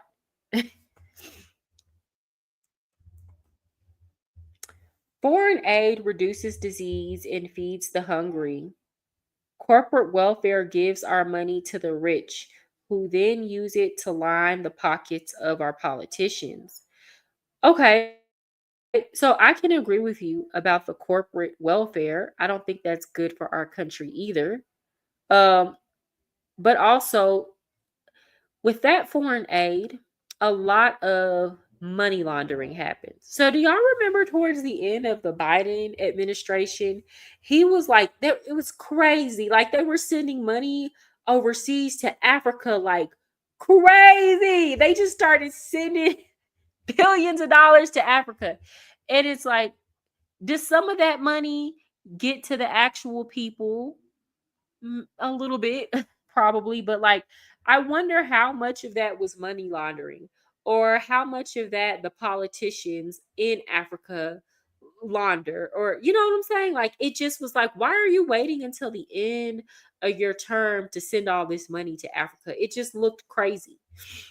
And then like I remember even Democrats, like if you went into the shade room, which is to me is like a very liberal, and the shade room is mostly for those of y'all who don't, follow that page on Instagram. It's a liberal platform. It doesn't say it's liberal, but it's very liberal in how it reports news, and it caters to African Americans, to Black people. And like y'all know, Black people were like the main supporters of Kamala Harris, but even they were pissed, and they were like, "What? This is why people didn't vote for you. This is why people didn't vote for Kamala, because y'all are sending all this money to Africa." It just didn't make sense. Foreign aid lines the pockets of U.S.-backed despots. Yeah. Any child that was not vaccinated. And at the time, if I remember correctly, it was something like 40% of the African-American students in DC were not vaccinated. So they were talking about literally throwing out 40% of the kids at public school. And so I had a vote on the Senate floor to say, look, they can't throw kids out of school for this. I remember that. And we ended up having a big argument. And part of the argument was home rule, where and Susan was the most vocal Republican that's like, no, we have to let DC run. And I'm like, why? Constitution gives us the power to do it. Thanks. And it ended up, by the way, every single Democrat, all of them, voted in favor of the DC public schools being able to throw out 40% of the Black kids from school. And I said, look, you throw a kid out of school, you got a 14, 15. You know what's so crazy? The Democrats are like always claiming that the Republicans are racist and that they are for minorities. But like, I remember during COVID, they just did not care. My whole thing is these policies affected all Americans, but like, and again, there are poor white people, there are poor Black people, poor Asians, poor Hispanics, but it's like they had absolutely no empathy for the mother who, let's think about the single mom who doesn't believe in vaccinations and didn't want to vaccinate her kids, but she has to work. And they were like all in favor for her let's losing her job, the single Black mom who has to go to work and take care of kids. They didn't care if she lost her job and she has to take care of her, Black, children. And again, none of this should really matter because these are matters of humanity. But like for the party that like runs off of identity politics and claiming that they are the party to stand up for minorities, and really a lot of minorities didn't want to get that vaccine, right? So it's kind of like for them to claim that they represent minorities, but to have been so callous towards minorities during COVID is just super insane. Like, think of all the kids who like might have been put out of school during that time because they weren't back. Like, where are they going to go? What about the kids who eat at school? So much, and they just did. Like, I would never forget how they just went bat shit crazy during the demic. 18-year-old boy, you throw him out of school. You know what's going to happen next. He's going to join a gang. He's going to engage in crimes. He's going to engage in drugs. He could be dead within 5 years if that kid doesn't get an education. And the Democrats were more than happy to say, we don't care. Right now, our religion is get the vaccine or to hell with you. But can you see, I mean, once again, I couldn't agree with you more, but can you feel the frustration of people, including your voters, every American, at the emphasis on foreign countries and the threat we supposedly face, a lot of which is fake, obviously, over the kind of slowly unfolding tragedy of what's happening to our country? The dollars spent, the aid packages to Ukraine to pay the retirement of civil servants in a country that we have nothing to do with, the endless support for Israel, very expensive, when people are literally buying groceries on credit in the United States. Can you feel like it's nothing against Ukraine or Israel or any other country? All right, let's stop. You said the support for Israel, very expensive. How much support do we give to Israel? Well, you tell me. You vote for it. Yeah, it's about $3 billion a year is the military assistance. 3.8. Was that the only assistance? Yeah, That's a lot of just money. have military assistance. Israel does not have additional assistance. There's $3.8 billion to be exact. That's a lot of, the way he talks about it, like, that's not a lot of money. It's, you know what it is? We give them too much money. We give the government too much of our tax dollars. So to them, they're like, we wipe our ass with $3.8 billion. And it's like, yeah, but to the average American citizen, that's a lot of money. But because you make so much money off of us, you don't care. You know what? I love President Milei in Argentina. For those of y'all who don't know about him, he basically is like, if you think Donald Trump is like want to cut the federal government, like, no. What Donald Trump did coming in and like cutting these federal jobs with Doge and all that, it has nothing on what President Milei did in Argentina. It has absolutely nothing on him. He walked around, he was actually inspired by Donald Trump's and his antics, and he worked on TV for a little bit too, but he was an economist as well. But like, he would walk around with the chainsaw because that was his thing. I'm going to cut the federal government.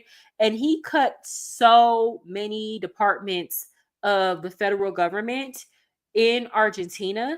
And like, it got worse before it got better. But now that economy is doing so much better and is so much more stable. And he's a very popular president.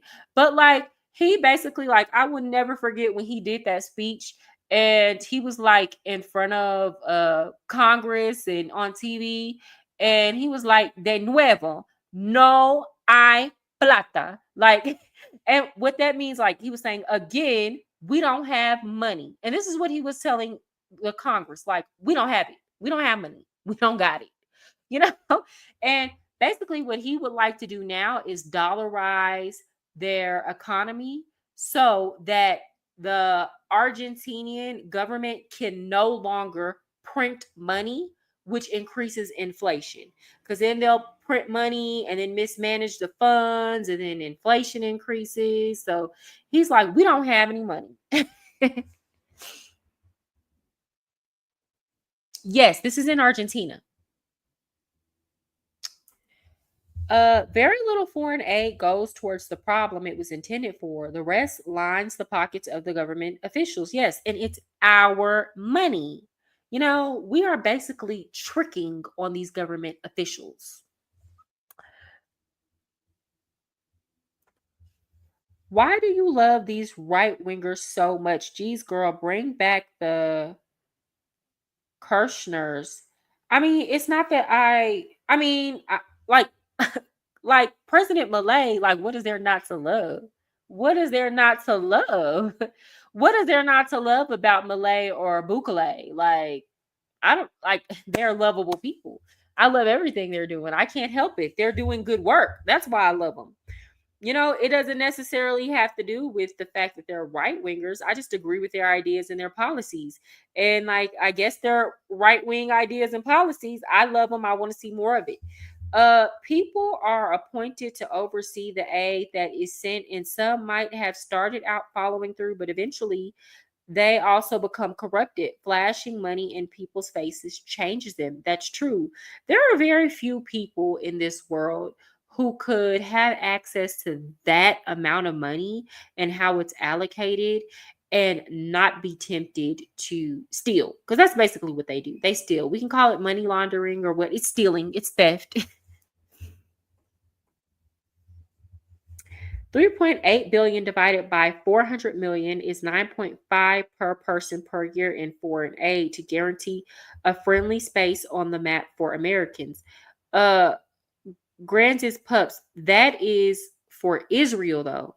So that 3.8 billion, that is just for Israel. Let me try to find how much we give in foreign aid total.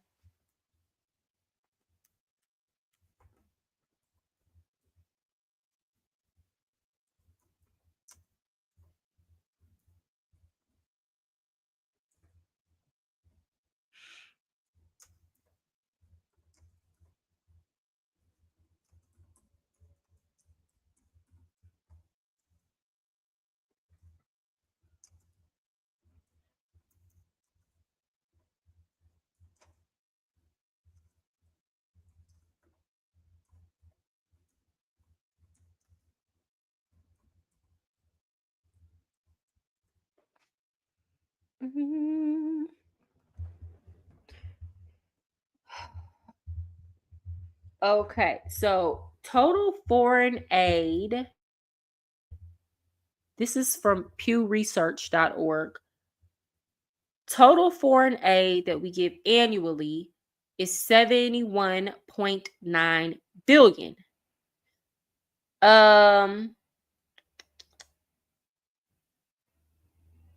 Oh, look, US aid administered around 44 billion of that.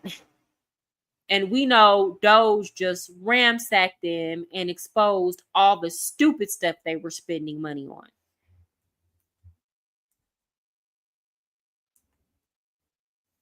He's selling his country's resources to big corporations. I've been wondering if Trump could move the sanctuary city function a federal one. Oh, could make the sanctuary city function a federal one and have one sanctuary location in Washington, D.C. Hello.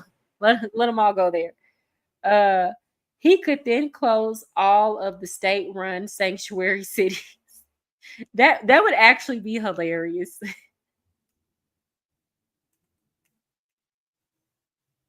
It's an MOU, a memorandum of understanding, and it's $3 billion a year. So what is it costing to support the bombing campaign to protect Israel right now from Iran? So I don't know right now, but I'll tell you this. Let's go back to the touchstone on foreign policy, American interest. Our support, our military support for Israel. Work today is broken. I want to hear him, Justin. We're all working in too many disconnected apps, and it's killing team productivity. Is massively in America's national security Well, interest, what does it and cost? it benefits us enormously. Well, before we can make independent judgments about whether or not that's true, and I'm certainly open to it, I think we need to know what it costs. So what's the annual cost of defending Israel? Do you know? $3 billion a year. No, that's the aid. But I mean, the cost of the weapons, for example, the cost of U.S. personnel there, the cost of moving ships to. Right, because these are costs that are not calculated into the foreign aid, and I'm glad that he brought that up. So if we spend 3.8 billion, that's just money that we give them, right? That's just money that we give them. And I keep bringing up 3.8 because like 3.8 billion is, to me, that's a lot more than just 3 billion, right? That's almost $4 billion, right?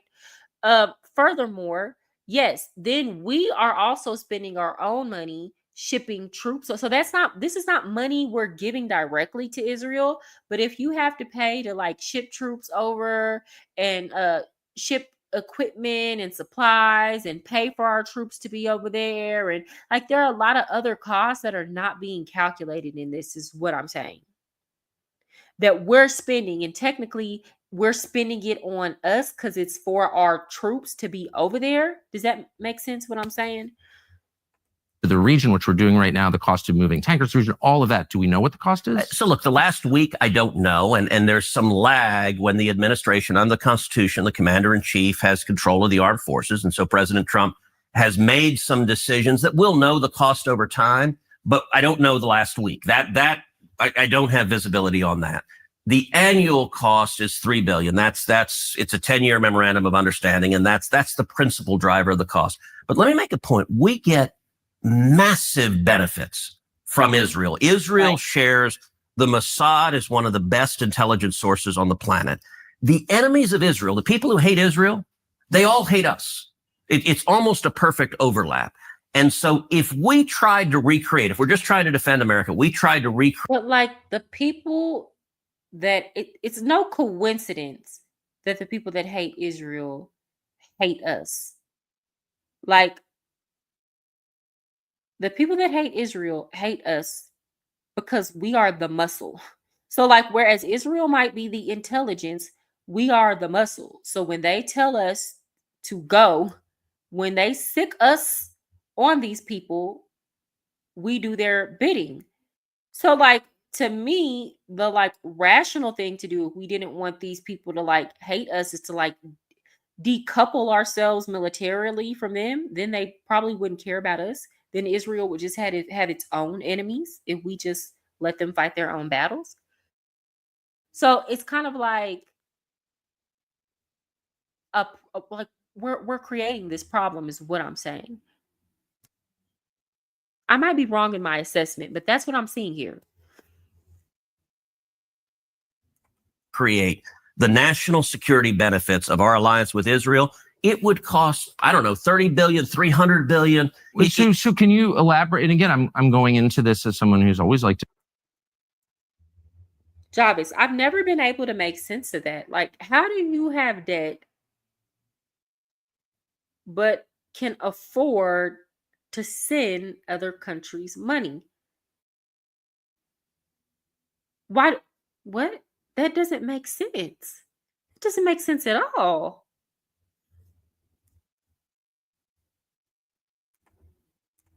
Israel, and still does. But I also think at this point, given where we are, it's fair to ask rational questions about what the benefits are. Good. So does Mossad share all of its intelligence with us? Oh, probably not, but they share a lot. Really? We don't share all of our intelligence with them, but we share a lot. It's a close alliance. Do they spy domestically in the United States? Oh, they probably do, and we do as well. And friends and allies spy on each other. And I assume all of our allies spy on us. To me, that's not a good enough reason to send them $3.8 billion. Like, if that's the case, just pay them for like the information that, like pay them for useful information. And I'm sure it's not worth $3.8 billion in military aid. Furthermore, like, we have our own intelligence and spy. Like, I'm very sure we're more than capable of gathering the intelligence that we need if we want to, without having to give them $3.8 billion a year. So maybe he's going to bring up another benefit. To me, that's not enough. Because again, we're more than capable. And that's okay with you? You know what? One of the things about being a conservative is that you're not naive and utopian. You don't think humans are all... Part of the reason socialism doesn't work is the mantra from each according to his abilities to each according to his needs doesn't work. As a conservative, I assume people act in their rational self-interest. So it's why the free market conservative works. to pay people to spy on you? It's conservative to recognize that human beings act in their own self-interest, and every one of our friends spies on us. And I'm not. Do you like it? That's my question. I'm not asking whether they have motive to do it. Of course they do.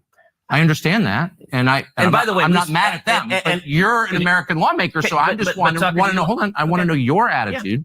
Yeah. You said that, and this is the issue. Me having had been a liberal, me as a formal liberal, this is a very valid critique and criticism that a lot of old school liberals and people on the left, I can't say that so much now because they're just as pro-war now. But like this used to be a very valid critique that people had on the Republican Party.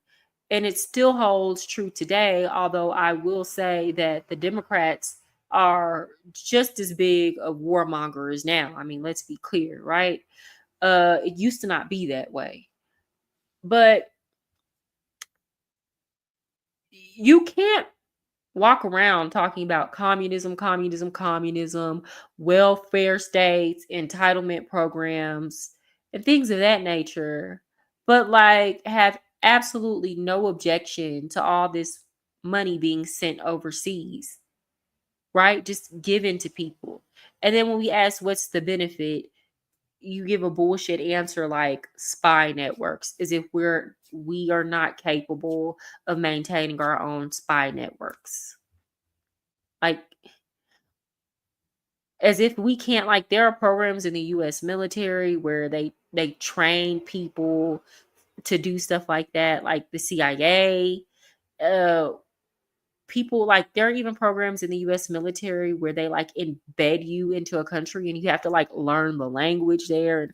And my point is, if we want to do what the Mossad does, we already have the infrastructure for that.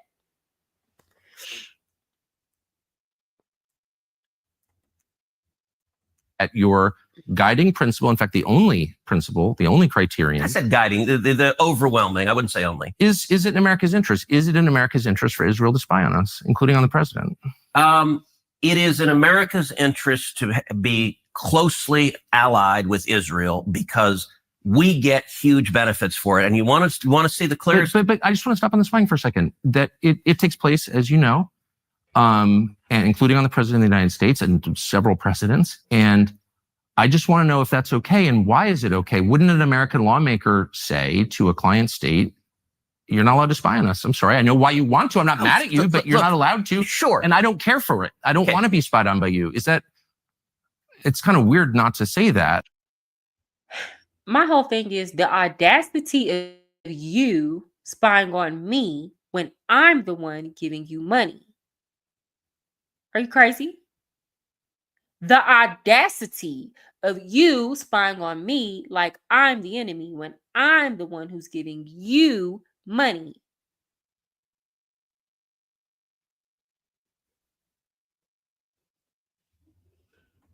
But you don't seem able to say that. Sure, I would say don't spy on us. They're going to anyway. And by the way, the Brits are, the Canadians are. Like, I don't think. Well, I'm not for that at all. Okay. I think it's disgusting. But we don't actually pay their. We're not their most meaningful sponsor. We're not sort of paying for the operations of the British government. So I got to say, and this is, it's weird. We're talking about isolationists, the obsession with Israel. Why is Israel? Oh, I don't think I'm obsessed with Israel. Okay, but I think a lot of people are. And like the question, Israel spies on us. Well, imagine being Ted Cruz's wife. Like, he will gaslight you into oblivion. So now we're obsessed with Israel.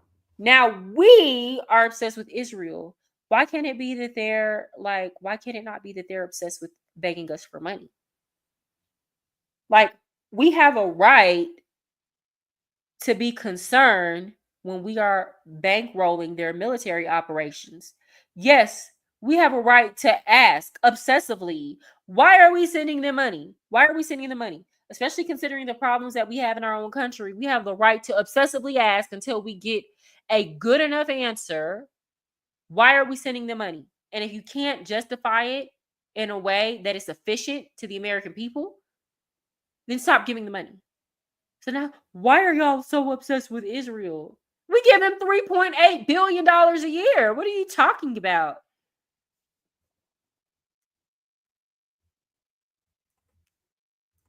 So does every other country. Why are you mad at Israel? I guess. Oh no. I'm hardly the one who's. I've never taken money from the Israel lobby. Have you?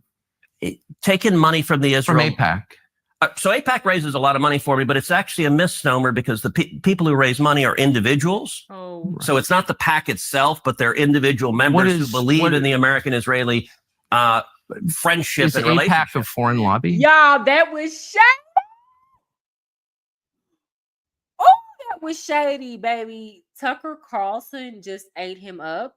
And like, honestly and truly, it doesn't really matter what Ted Cruz has to say during the rest of this interview. We know that he has to be careful what he says because he takes money from AIPAC. So he's trying to rationalize the irrational because he has a financial obligation to do so. So, like, do you really even believe what you're saying, Ted Cruz? That's the real question. Do you really even believe in what you're saying? You know, it's so disappointing, and I'm not going to call them out by names, but, you know, if you have been watching some conservative names here on YouTube, it's so disappointing because over this situation between Israel and Iran, I have seen some content creators who I know to be very logical and rational people in every other situation be completely illogical and irrational on their stance on Israel. And I'm like, bruh, you're getting paid. Somebody's paying you. And I would have like never thought, because normally a rational person follows a rational line of thought. Right? It's just, it is what it is. So I don't think these people don't know what they're doing. And then I've seen other ones like Candace who like sticking to her guns, holding the line in terms of what she thinks and her integrity. And Kim Iverson, of course, you know, she's more of an independent, but she tends to lean conservative as well, like me. And I've seen her be very integrable, but there, and Benny Johnson, right? But there are some other ones that I'm looking at now, like, who is paying you? Because this is not adding up. I wouldn't think that you would say something like that and go so hard for it, knowing it doesn't make sense.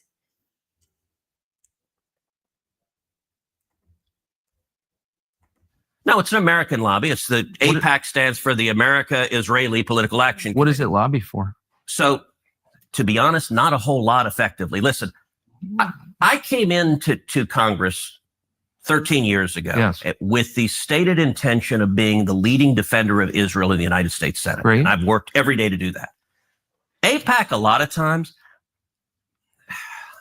AIPAC, I wish were much more effective. Like, there are folks online who are in the fever swamp of terrified of AIPAC, and AIPAC. I'm not terrified of AIPAC at all.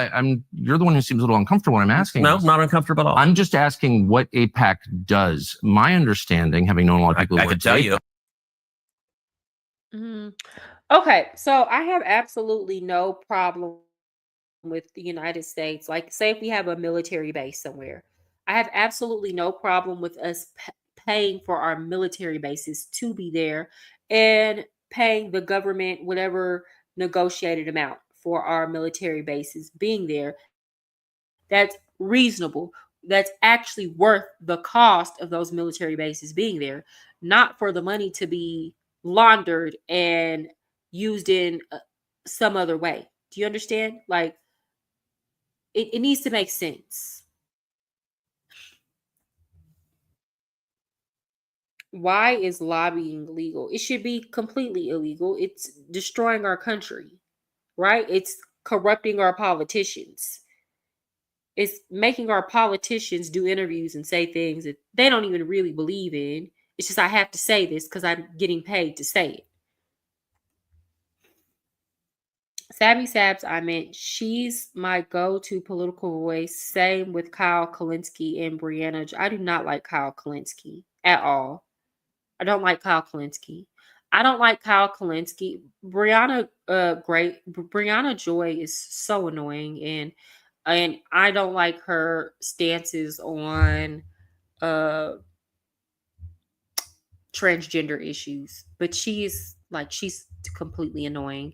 Kyle Kalinske, I don't like him because I remember Kyle Kalinske used to be a libertarian. He used to be more conservative leaning, and then he became more progressive, and now he's just a panderer.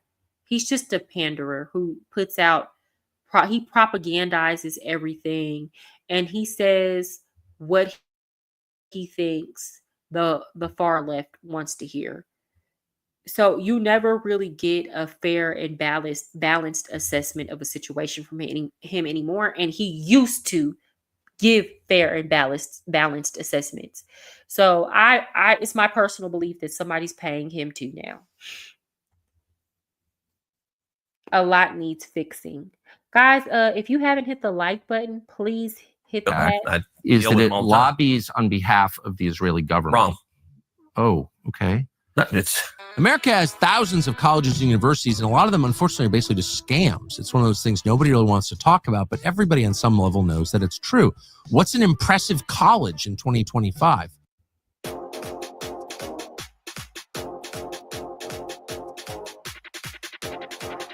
Foreign government. And I don't, it's not. No. It's lobbying for the United States. It is lobbying for a strong U.S.-Israeli relationship. Okay. And it's not, has nothing to do with the foreign government. It's semantics. So yes, okay, they're lobbying for a strong U.S.-Israeli relationship. Well, who does that benefit? That benefits Israel, because it doesn't benefit us, because he still hasn't told us any benefits that the Mossad.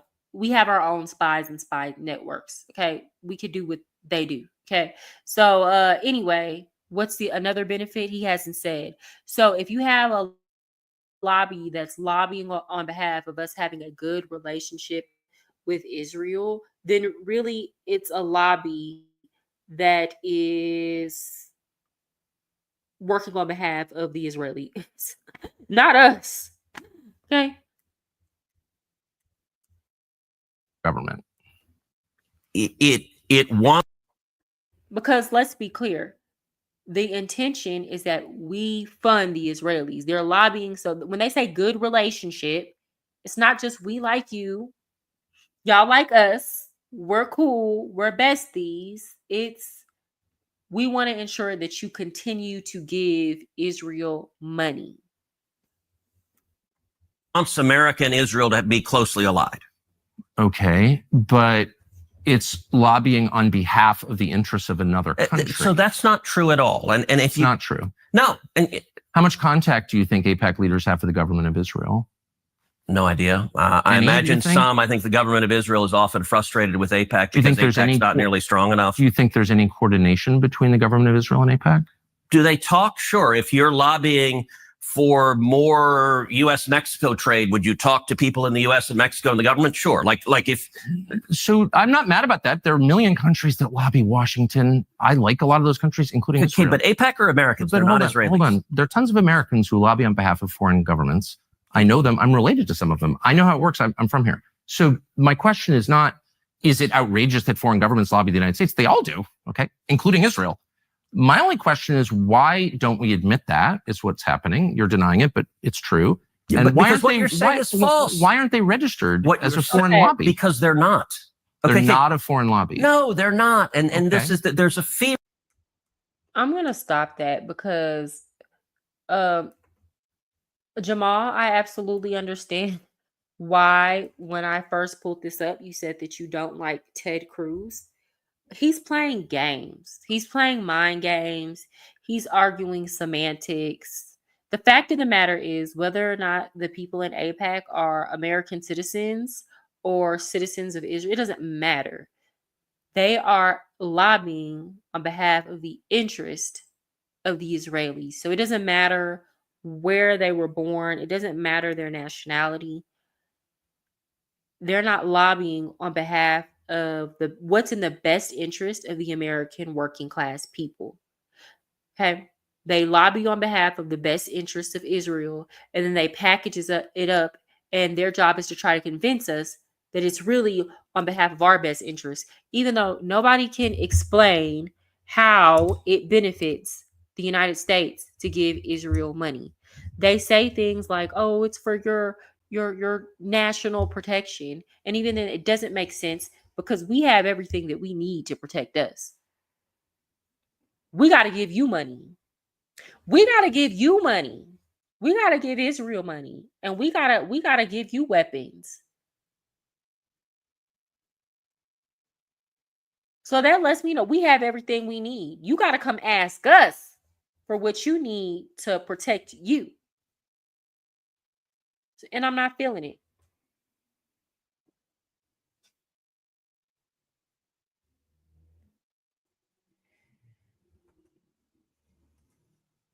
Mr. Cruz gives me a headache. Yeah, he knows he's not dumb. He knows what he's doing. He plays mind games, and I'm not here for it.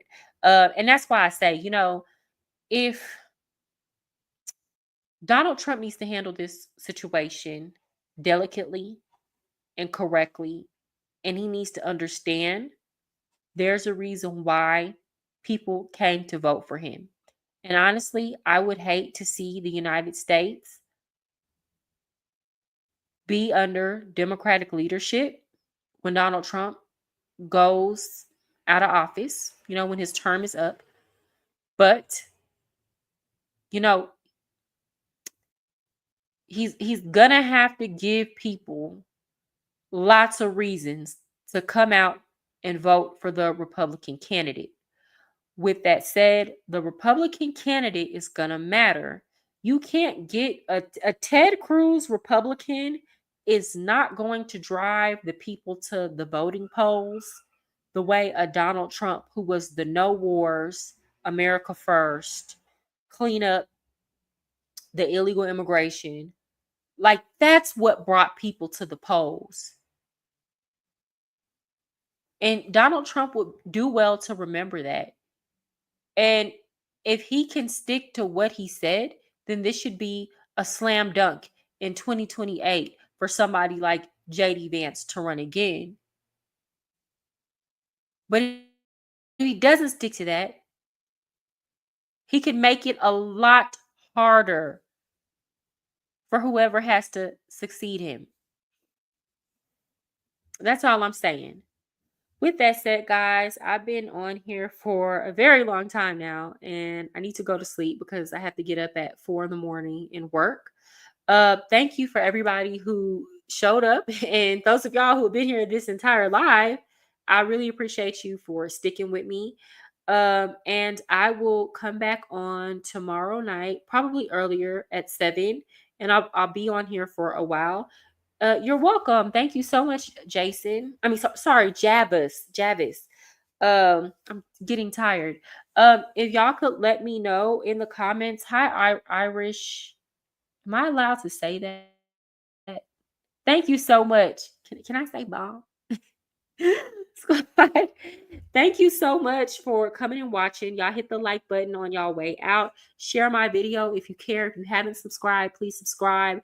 I will see y'all tomorrow at 7 o'clock. You're welcome, Joyce. Good night, Mary. Good night, everybody in the chat. I'll see y'all tomorrow. Goodbye.